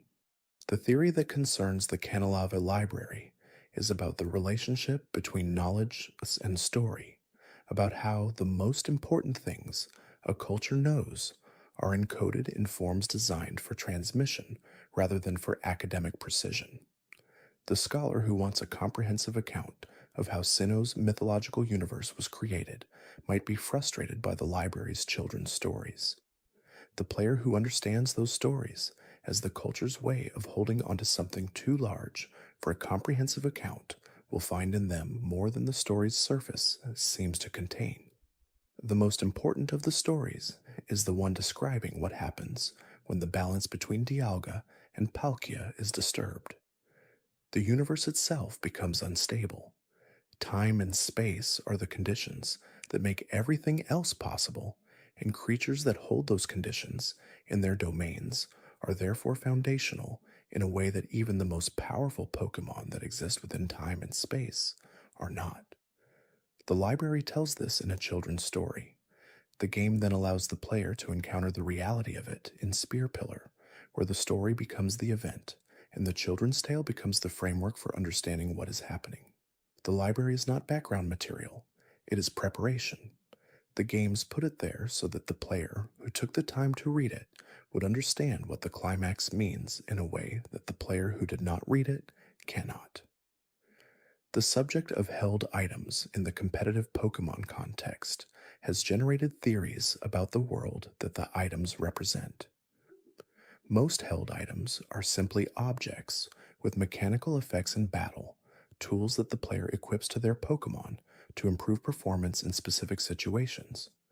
But the items that are flavored with descriptions of origin and use that exceed their mechanical function generate questions about the world of the games that the mechanics do not exhaust. The theory concerns the held items that are described in their in game descriptions as objects of specific cultural or natural significance. The macho brace, for example, is described as a device that promotes muscle development but is uncomfortable to wear. The leftovers item is described as bits of food that the holder nibbles on for gradual recovery. The amulet coin is described as a coin imbued with luck. Each of these items, and many others, carries enough contextual description that the world in which they exist can be inferred from what is said about them. The Macho Brace tells us that the Pokemon world has a tradition of deliberate physical conditioning through uncomfortable training, that there are cultures in the world that understand hardship as the mechanism by which development occurs. The leftovers tell us that the world has an economy complex enough to produce leftover food in quantities sufficient for a held item category.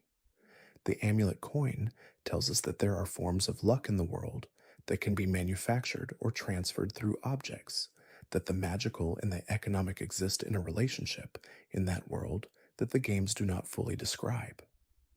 The theory that grows from this observation is not about any single item, but about the cumulative portrait that the item descriptions produce of a world that exists well beyond the routes and cities the player can directly access. The held items are artifacts from that wider world, objects produced by cultures and economies and manufacturing traditions that the games imply without ever fully describing. A player who reads every item description in the franchise's history with the same attention that the Pokédex entries reward will encounter a secondary portrait of the world, one that reveals a civilization far more complex than any single game's map can contain. The item descriptions are the franchise's casual world building, the notes dropped into the margins of a design document that was primarily concerned with gameplay balance rather than narrative. But the margins contain a world, and the world in the margins is, in its specificity and its implication and its casual acceptance of complexity, more interesting than many games' central narratives. The relationship between type effectiveness and the world that the games describe is one that the franchise has always handled with a lightness of touch that makes it easy to overlook. The type chart, the system that governs what kinds of attacks are effective against what kinds of Pokemon, is presented as a neutral mechanical fact in the games, a system the player learns to master, rather than a description of something with philosophical implications. But the theory that concerns type effectiveness is about what the system reveals about how the world of Pokemon understands the deep relationships between natural forces. Fire is strong against grass because fire burns plants.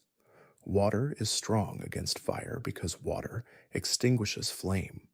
Ice is strong against dragon because extremely cold temperatures are lethal to reptiles, and the dragon type is associated with a reptilian aesthetic. These intuitive connections between type effectiveness and real world natural relationships are consistent enough to be a design principle rather than a coincidence. The theory extends this principle into the less obviously intuitive type matchups and asks whether each one can also be understood as expressing a real world or philosophical relationship rather than an arbitrary mechanical assignment. Ghost is immune to normal and fighting. The theory reads this as expressing something about the relationship between the physical and the non-physical. Normal and fighting attacks represent the full range of ordinary material force. Ghost immunity to them is an expression of the idea that non-physical entities are not subject to physical damage in the way that physical entities are. Psychic is weak to bug, ghost, and dark. The theory finds in this a description of what is actually threatening to mental force in the world. Bugs, with their alien intelligence and their collective behaviors, represent something that individual human consciousness, which psychic is broadly associated with, cannot fully comprehend. Darkness, the absence of the light that makes perception possible, is the condition in which mental clarity cannot function. Ghosts carry the memories of loss and endings, which are the experiences most resistant to rationalization and most disturbing to a consciousness that wants to understand itself as continuous and coherent. The type chart in this reading is not just a balance mechanic, it is the Pokemon world's condensed natural philosophy, its description of which forces in the world have power over which other forces and why. A player who has mastered the type chart has mastered something that, in the world of the games, has the same relationship to reality that a physical law has in the player's own world. The type effectiveness system is not a game rule. It is a fact about how the world works, expressed in the language of combat, because combat is the context where those facts are most legible. The legendary Pokemon of every generation have always functioned as the most visible expression of the region's central concerns, the themes and questions that the games in that generation are organized around.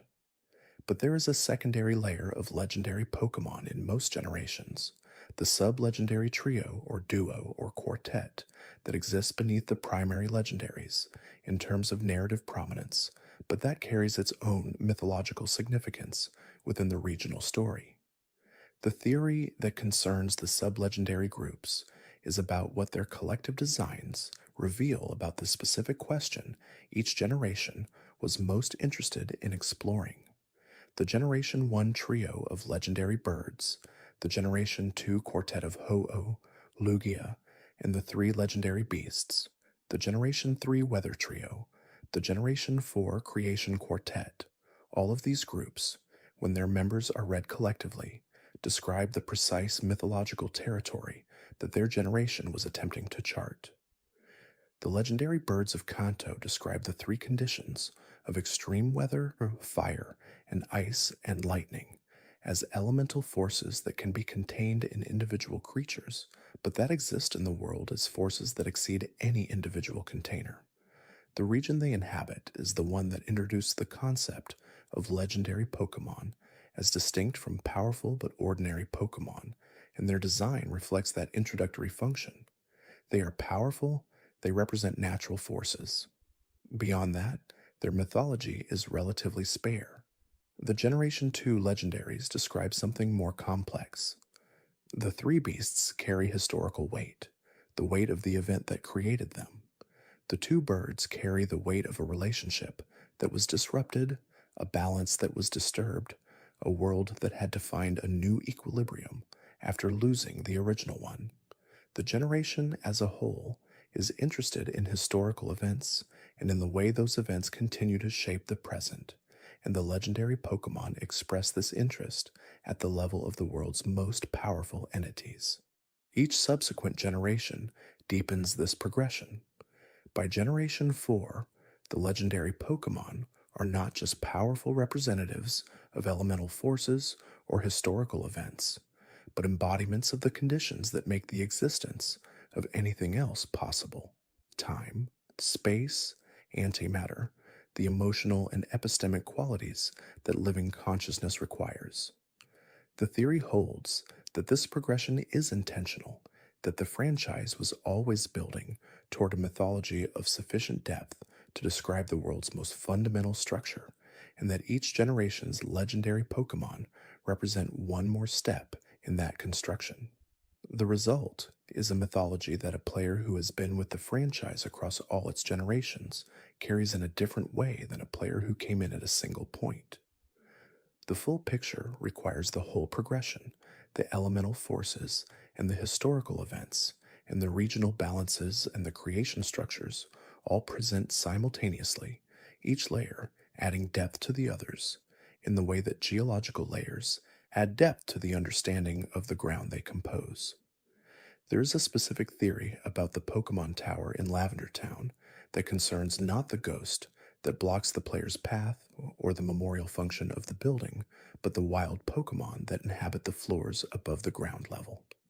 The Ghastly and Haunter and Cubone that live in the tower are there because of what the tower is, because its function as a place of mourning and memory has created the conditions that those specific creatures require. Ghost-type Pokemon are described across their Pokédex entries as creatures that are drawn to spaces where death has been present and where grief has accumulated. The tower holds both. The bodies of Pokémon that have died are laid to rest there, brought by trainers who want to honor their Pokémon in a way that acknowledges the finality of what has happened. The grief of those trainers, expressed in the visits they make to the memorial space and in the relationship they maintain with the memory of the Pokemon they have lost, creates the accumulated emotional atmosphere that ghost type Pokemon are described as being attracted to. The Cubone that inhabit the tower are there for a different reason. They are drawn not to the accumulated grief of many trainers, but to the specific grief of the one that the tower is most famous for containing, the ghost of the Marowak that the player will eventually encounter. The Cubone come to be near the ghost of a Marowak, a creature whose death was violent and whose attachment to its own child persists into its spectral existence. There is a specific quality of maternal grief in the tower's upper floors that is distinct from the general accumulated grief of the memorial space, and the Cubone who inhabit those floors are there because of it. The theory proposes that the choice of wild Pokemon for each floor of the tower was made with attention to this ecological logic, that the building is not simply a dungeon stocked with game-appropriate wild encounters, but a space whose Pokemon population reflects the specific conditions of the space. Ghost-type Pokemon are the curators of memorial spaces. Cubone is a creature whose fundamental experience is grief for a parent, and whose presence near the ghost of a Marowak constitutes a kind of community of grief that the tower, in its function as a space for mourning, was designed to hold. The tower is not a puzzle or a dungeon in the usual game design sense. It is an ecosystem, and the ecosystem it supports is one organized around the specific emotional conditions of a space that has been holding grief for longer than the player's journey has lasted. The theory about the protagonist's silence has been discussed in many forms since the game's earliest iterations, and it has arrived at different conclusions depending on which aspect of the silence is under examination.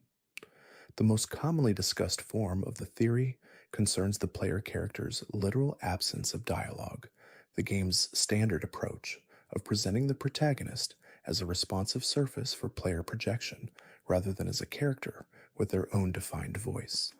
But the deeper version of the theory concerns what the silence communicates about the nature of the journey itself and about the relationship between the player and the world they are exploring. A character who does not speak is a character whose interior life is not mediated by dialogue. The player cannot hear the protagonist's thoughts about the rival or the villainous team or the legendary Pokemon encountered at the story's climax. The protagonist's emotional response to these events is whatever the player brings to them, rather than whatever the games define for them.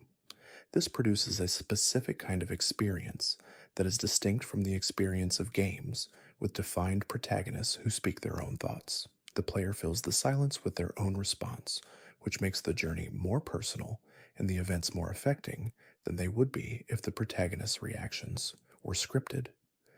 The defeat of the champion is whatever the player feels when the final Pokemon falls, not what a scripted character would have felt. The encounter with a legendary Pokemon is whatever the player brings to that moment, not a reaction cued by the protagonist's dialogue.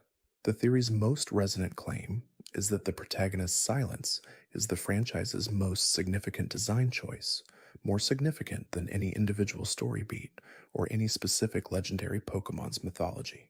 It is the choice that makes every player's journey their own, rather than a scripted experience they are watching. The protagonist is silent because the player's presence requires that space, because the games were designed to be inhabited rather than observed, and because a defined voice would fill a silence that was always meant for the player to complete.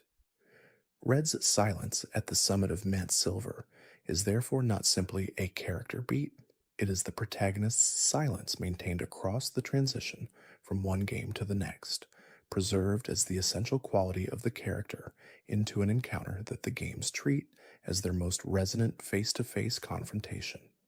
The player who climbs the mountain and stands across from the player character they inhabited in a previous game is not facing a defined character. They are facing a mirror of their own previous presence in the world, which is silent because the player was always the voice that the silence was waiting for. The person who noticed that Blue was standing in the Pokemon Tower without his Raticate was a person who cared enough about that character to notice a detail that most players never registered. The people who spent years testing methods to move the truck in the Vermilion Harbor were people whose relationship to the world of the games was deep enough that a unique sprite in an inaccessible location felt like a message worth spending time on. The players who mapped the connections between the legendary beasts and the evolutions were players who were looking for a story behind the story, a depth behind the surface, a history behind the creatures that their journeys had produced. This quality of attention is not incidental to what the games are, it is what the games were designed to produce. The Pokemon franchise was built to be the kind of thing that rewards the people who bring it that attention with specific gifts, with sealed chambers and hidden abilities, and empty trucks that eventually contain small apologies shaped like regional confections. The theories are the most visible product of a relationship between players and games that was always about this kind of looking, this kind of wondering, this kind of sustained investment in the peaceability that the world contains more than what it initially shows. The famous theories are famous because they found something real, and the real thing they found is not always the specific fact that the theory proposed to contain. The real thing they found is the quality of the attention that produced them, the quality of caring enough about a world to notice when something in it does not quite explain itself. That quality of attention is its own discovery. It is the thing that all of these theories, in their various forms and their various degrees of official support, are really describing, not just a dead Raticate or a hidden legendary or a trio of sacred creatures made from something ordinary, but the experience of looking carefully at something you love and finding that the careful looking gives it back to you larger than it was. There's another video waiting whenever you are ready. The room is still quiet. If you drifted gently through all of this, let the next one find you in that same gentle dark. Something soft and unhurried is waiting there before sleep takes you. There is a pattern in the locations the franchise has chosen to place its most powerful optional legendary Pokemon that the theory of sacred geography attempts to describe. These creatures are not found on ordinary routes or in standard dungeon locations. They are found in places that the game has marked as requiring special preparation to reach, not just in the mechanical sense of needing specific items or abilities, but in the sense that the places themselves feel different from the rest of the world before the player even understands why. Mewtwo in the first generation games is found at the end of the Cerulean Cave, a location that becomes accessible only after the player has already become champion, after the most difficult stage of the journey has been completed. The cave is not described as sacred in any explicit sense, but the route to it passes through a city the player has already visited multiple times, and the cave itself, which was never accessible during the forward journey, opens at the moment the forward journey ends. It is the only thing left to discover for a player who has done everything else. The experience of entering Cerulean Cave for the first time has a specific quality that players who have had it tend to remember for a long time. The cave is not unusual in its visual design. It is a cave, but the knowledge that Mewtwo is at its end, combined with the awareness that reaching this point required completing the entire journey, gives the environment a weight that caves encountered earlier in the journey do not carry. The theory of sacred geography proposes that this weight is intentional, that the most powerful optional encounters were deliberately placed in locations whose accessibility required the completion of the core journey, so that the player who arrived at them arrived in the only condition in which the encounter would feel appropriate. A player who encountered Mewtwo at the beginning of their journey with only 3 badges and a team of level 15 Pokemon, would not have the context to understand what the encounter meant. The cave's inaccessibility until after the champion is a design choice that ensures the encounter happens to the right kind of player at the right kind of moment. This principle recurs across generations. The most significant optional legendary Pokemon are encountered at locations that require not just mechanical preparation, but the accumulated investment of a nearly complete journey. They are sacred in the sense that the sacredness is conferred by what it takes to reach them, by the quality of the player who has done the work necessary to be there. The geography of the Pokemon world was designed to recognize that quality of preparation and to produce its rarest encounters only in response to it. The Pokemon games have always handled the subject of memory differently than most games, in a way that the theory of accumulation has attempted to describe across the franchise's history. Most games treat memory as a discrete mechanic, or either tracking what the player has done in explicit quest logs or leaderboards, or not tracking it at all beyond what the current save file contains. The Pokemon games track memory in a different way, one that is less visible but more pervasive. The Pokemon that the player has caught and trained and carried across an entire journey carry that journey's memory in them.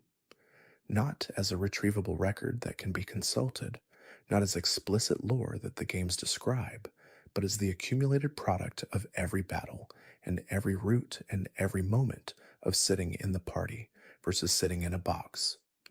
The difference between a Pokemon that was caught at the beginning of a journey and carried all the way to the champion and a Pokemon that was caught the day before the champion battle is not visible in any statistic the game tracks explicitly, but the player who carried the first one knows it. The theory of accumulation is about what this invisible record means and why the games were designed to produce it. The relationship between a player and a Pokemon they have carried through an entire game is different in quality from the relationship with a Pokemon caught at the last minute, and the difference is real even though the game cannot measure it. The games were designed to produce that difference, to make the experience of carrying a Pokemon across an entire journey meaningful in a way that exceeds its mechanical function. This is visible in the friendship mechanics, which track the quality of care over time and produce visible effects from that tracking. It is visible in the Pokemon Amy and Camp mechanics, which allow the player to directly express affection toward their Pokemon and receive responses from them. It is visible in the nickname mechanic, which transforms a generic species member into an individual by giving them a name that belongs to them and to no other Pokemon in any other player's game. The names that players give their Pokemon are among the franchise's most interesting artifacts. They are the record of a player's relationship to a specific creature at a specific moment, preserved in the save file across years and decades of subsequent play. The Pokemon with the embarrassing nickname, given by a 10-year-old player who thought it was funny at the time, carries that name forever, and the name is the preserved record of the person who gave it at the moment they gave it. The specific quality of humor or affection or arbitrariness that characterized that player at that age. The accumulation of these records across every Pokemon caught and named and carried, across every route traveled and every rival battled and every legendary Pokemon encountered, is the real content of the games in the deepest sense. The plot is the framework, the experience is the accumulation, and the accumulation is kept not in any retrievable format, but in the memory of the player who had it, which is the most permanent storage the franchise has ever offered. There are places in the games where the world the player is walking through shows its seams, where the surface of the designed experience reveals the presence of something that was not fully finished or was left deliberately unresolved. These places have generated theories of their own kind, not theories about the world's internal mythology, but about the relationship between the world and the people who made it. The Faraway Island in the third generation games is one of these places. Accessible only through an event distribution that the official games never made universally available, the island holds a Mew, a specifically placed and specifically characterized Mew that is not just a wild encounter, but a presence waiting in a specific location on the island. The island itself has text carved into stone walls that describes what it means to be alone and what it means to be found, text that has a quality of sadness that the rest of the game's event content does not typically offer. The theory that concerns the faraway island is about what it reveals of the intentions behind the Mew myth in the original games. Mew was the creature that existed in the code of the first games, but was never officially obtainable through normal play.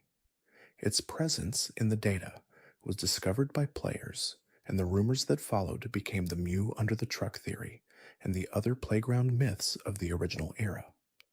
The Faraway Island, many years later, was the official acknowledgement of that mythology, a location built specifically to provide the Mew encounter that the original games never officially offered. But the Faraway Island goes further than simply providing the encounter. The stone text, the isolated location, the specific characterization of the Mew as a creature alone on a distant island, all of these details give the encounter a context that the original games never had. The theory proposes that the Faraway Island is the franchise's statement about what the original Mew actually was, not a secret hidden in the code for clever players to find, but a creature that existed at the edge of the world, alone in a place that required extraordinary effort to reach, waiting for a player with enough investment in the franchise to undertake the journey. The stone text is the most affecting part of this interpretation. It describes the quality of aloneness in terms that are more emotional than the typical event location content, and it is addressed to the creature that lives on the island rather than to the player visiting it. Reading it transforms the encounter from a legendary creature capture into something closer to a meeting, a moment of recognition between two presences that have been looking for each other across a significant distance.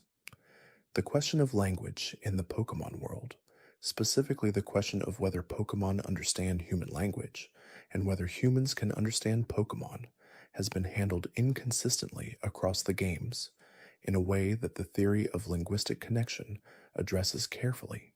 Some Pokémon are explicitly described in their Pokédex entries as understanding human speech. Certain psychic type Pokémon are described as being able to read and transmit thoughts in a form that transcends conventional language. In the Black and White games claims to hear the voices of Pokémon directly, to understand what they are saying in a way that ordinary trainers cannot, and the games present this as genuine rather than delusional. The entire premise of the Pokémon games, that trainers form meaningful relationships with creatures who communicate in ways that the games represent as a Pokémon's name repeated in its cry, implies a form of interspecies communication that the games decline to fully explain. The theory proposes that the Pokémon world contains a form of communication that operates below the level of explicit language, a form that both humans and Pokémon access without fully understanding what they are doing.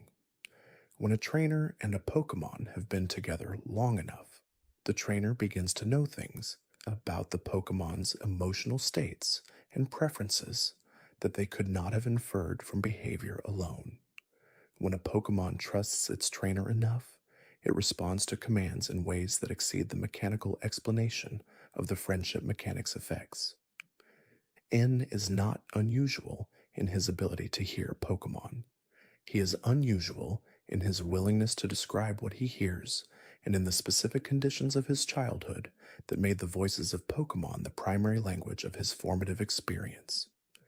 The ordinary trainer, who has carried the same Pokémon through an entire game, is also hearing something in the sense of having developed an understanding of that Pokémon that operates in a register below verbal communication.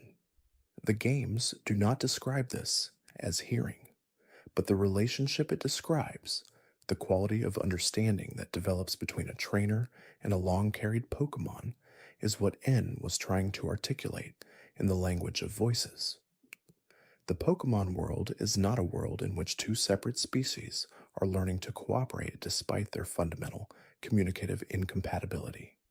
It is a world in which one form of communication exists that both species have access to, and the games are a decades long illustration of what that shared communicative capacity looks like across countless individual relationships. The patterns that the franchise has built into its regional designs across generations, the way each region's geography expresses the themes that the game set in it are organized around, constitute one of the most elaborate design systems the franchise has produced.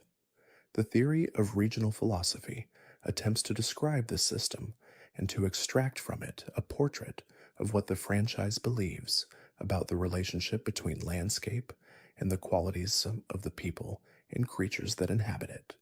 Kanto is urban and connected, a region built on roads and cities and the technological infrastructure that links them. Its design expresses a specific moment of development, the point at which a civilization has become complex enough to need the kind of organizational structures that Professor Oak and the Pokemon League represent, but not so complex that it has lost sight of the natural world that surrounds and supports those structures. The cities are big enough to be cities, but small enough to be walkable, and the routes between them are short enough that the connection between human spaces and wild spaces is always visible. Johto is older, more rooted in tradition, less comfortable with the modernity that Kanto represents. Its geography expresses this through the placement of its most significant locations in positions that require more effort to reach, through the emphasis on ancient structures and traditional practices, through the way its narrative keeps returning to events that happened long before the player arrived and that shaped the present in ways the present is still working out. Hoenn is an archipelago of land masses surrounded by the largest ocean in the franchise's history, a region where the relationship between land and water is not just environmental but mythological. Its geography expresses the central tension of the games set in it, the conflict between the expansion of dry land and the expansion of the sea, a tension that is visible in the design before the game's narratives make it explicit. Every route that requires water travel, every island accessible only through surfing, every moment of moving between land and sea is the geography expressing the game's central question. The theory's extension into more recent regions follows this logic consistently. Each region's geography is the most honest expression of what the games set in it are interested in, and the player who understands the geography before engaging with the narrative has already received the game's most fundamental argument in a form that does not require dialogue or cutscenes to convey. The Pokemon games have always contained something that could be described as an ethics, a system of values that the narrative expresses through which behaviors it rewards and which it depicts as harmful. This ethics has changed and deepened across the franchise's history in ways that the theory of evolving values attempts to trace. The first generation's ethics are primarily competitive. The narrative rewards becoming the strongest trainer, defeating the champion, completing the Pokédex. The harm depicted, Team Rocket's exploitation of Pokémon for financial gain, is clearly wrong within the game's value system, but the wrongness is expressed through battle rather than through any narrative engagement with what Pokémon actually experience when they are treated as commodities. The second generation deepens this. The Gold and Silver games introduce a rival character whose arc, across the events of the game, is explicitly one of moral development rather than simply of competitive improvement. The rival begins the game with the same exploitative attitude toward Pokémon that Team Rocket represents, treating his Pokémon as tools rather than as companions, winning through overpowering rather than through genuine relationship. By the end of the game, his Pokémon have become his friends, and the game depicts this as the more profound kind of victory. Subsequent generations continue this trajectory. The fifth generation is the most philosophically explicit in the franchise's history, the one most willing to engage with the questions that the player's relationship to Pokemon raises rather than simply resolving them through battle victory. Ends questions about whether the relationship between humans and Pokemon can be anything other than captivity are not answered with a simple battle victory. They are answered through the demonstrated reality of what a genuine partnership between a human and a Pokemon looks like, which requires more than a narrative explanation to be convincing. The theory traces this progression as a genuine evolution in the franchise's understanding of its own ethics, not just a maturation of game design, but a deepening of what the franchise believes about the relationship between humans and the other living things they share their world with. The games that came later are not simply more sophisticated versions of the games that came first. They are the products of a creative process that has been working out across decades of iteration what the relationship between humans and Pokemon should look like and what it means to get that relationship right. There is a theory about the nature of starter Pokemon that has persisted across the franchise's entire history, quiet and consistent in a way that reflects the consistency of the design choice itself. In every mainline Pokemon game, the player is offered the choice of three Pokemon at the beginning of their journey, and those three Pokemon represent the same three types across every generation: fire, water, grass. The triangle that the types form, in which each one is strong against one and weak against the other, is the first piece of type knowledge the franchise teaches, embedded in the starter choice before the player has any context for what type effectiveness means. The theory is not about what the starter types represent in the abstract. It is about the specific question of why the franchise has maintained this choice structure across every regional iteration when so many other design choices have been revised and reconsidered over the same period.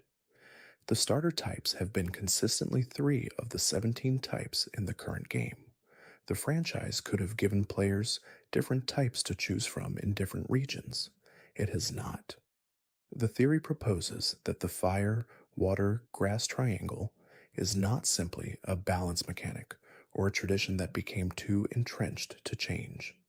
It is the franchise's foundational statement about the nature of the journey itself. The three elements that the starter types represent, heat and water and growth, are the three conditions that the most ancient forms of civilization required to be present before they could develop. Fire for warmth and cooking and light, water for drinking and travel and agriculture, growing things for food and shelter, and the basic substance of a world that can sustain the things that live in it. A player who chooses a fire-type starter is beginning their journey with warmth. A player who chooses a water-type starter is beginning with flow, with the ability to navigate and to sustain. A player who chooses a grass-type starter is beginning with growth, with the living substance of the world they are about to enter. None of these starting conditions is superior to the others. They are the three foundational conditions of a world that works, offered at the beginning of a journey so that the player can choose which one they will carry closest. The rivals, in most games, are given the starter type that is strong against the player's choice. This is usually explained as a balance mechanic, ensuring that the rival provides a genuine challenge in the early game. But the theory rates it as something more. The thing that challenges you most is the thing that was designed to be stronger than what you carry. And the thing that you carry, chosen at the beginning, is the thing you bring to every subsequent challenge. The starter is not just a useful Pokemon, it is the quality of attention you bring to the world, expressed in a creature that walks beside you from the first route to the final battle. There is a particular quality that the in-game areas of the Pokemon games have always carried, a quality that the theory of completion has attempted to describe without fully capturing it. After the credits roll, the world continues. The player's character is placed back into the saved state that preceded the final battle, in the world as it was before the champion fell, and the journey that was defined by moving toward the champion is now defined by moving outward into the parts of the world that the forward momentum of the story never required engaging with. The post game areas are the franchise's gift to the players who brought enough investment to complete the main journey. They are the parts of the world that were always there, visible on the map, accessible in some cases, but not necessary. The optional legendary Pokémon, the battle facilities, the event locations, the post game storylines that certain generations added, all of these are the world's way of saying that the journey was not everything, that there was always more waiting for the player who wanted more. The theory of completion proposes that this structure is the franchise's most honest design statement. Most games end. The Pokemon games end and then continue in a structure that reflects something genuine about how the experience of engaging deeply with anything works.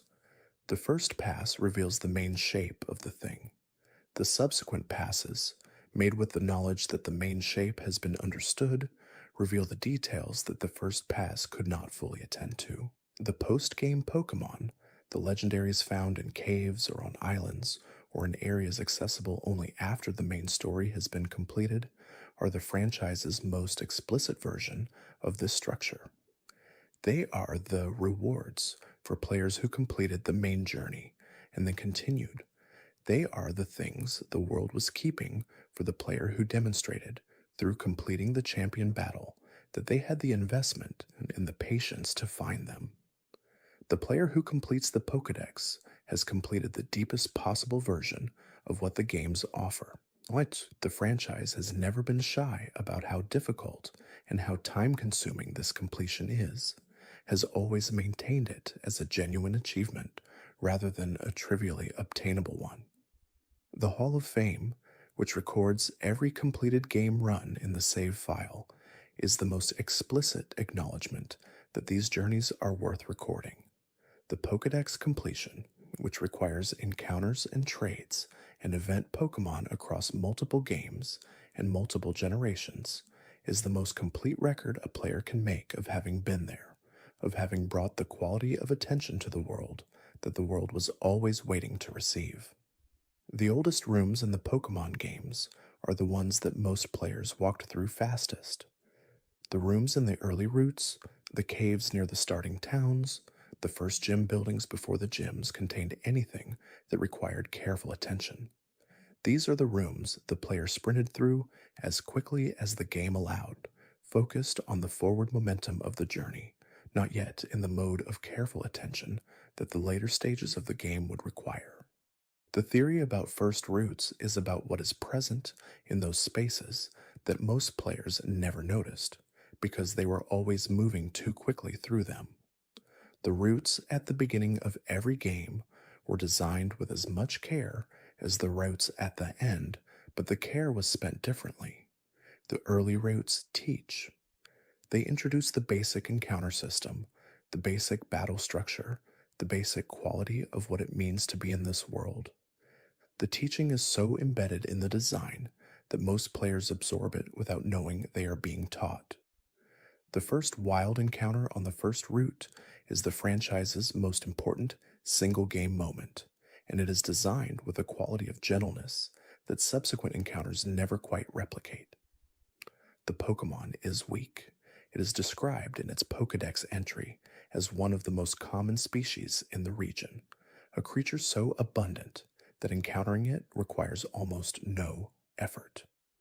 The mechanic of the encounter is explained through whatever tutorial the game provides, and then the player is alone in the tall grass with a wild creature, knowing very little about what is supposed to happen next.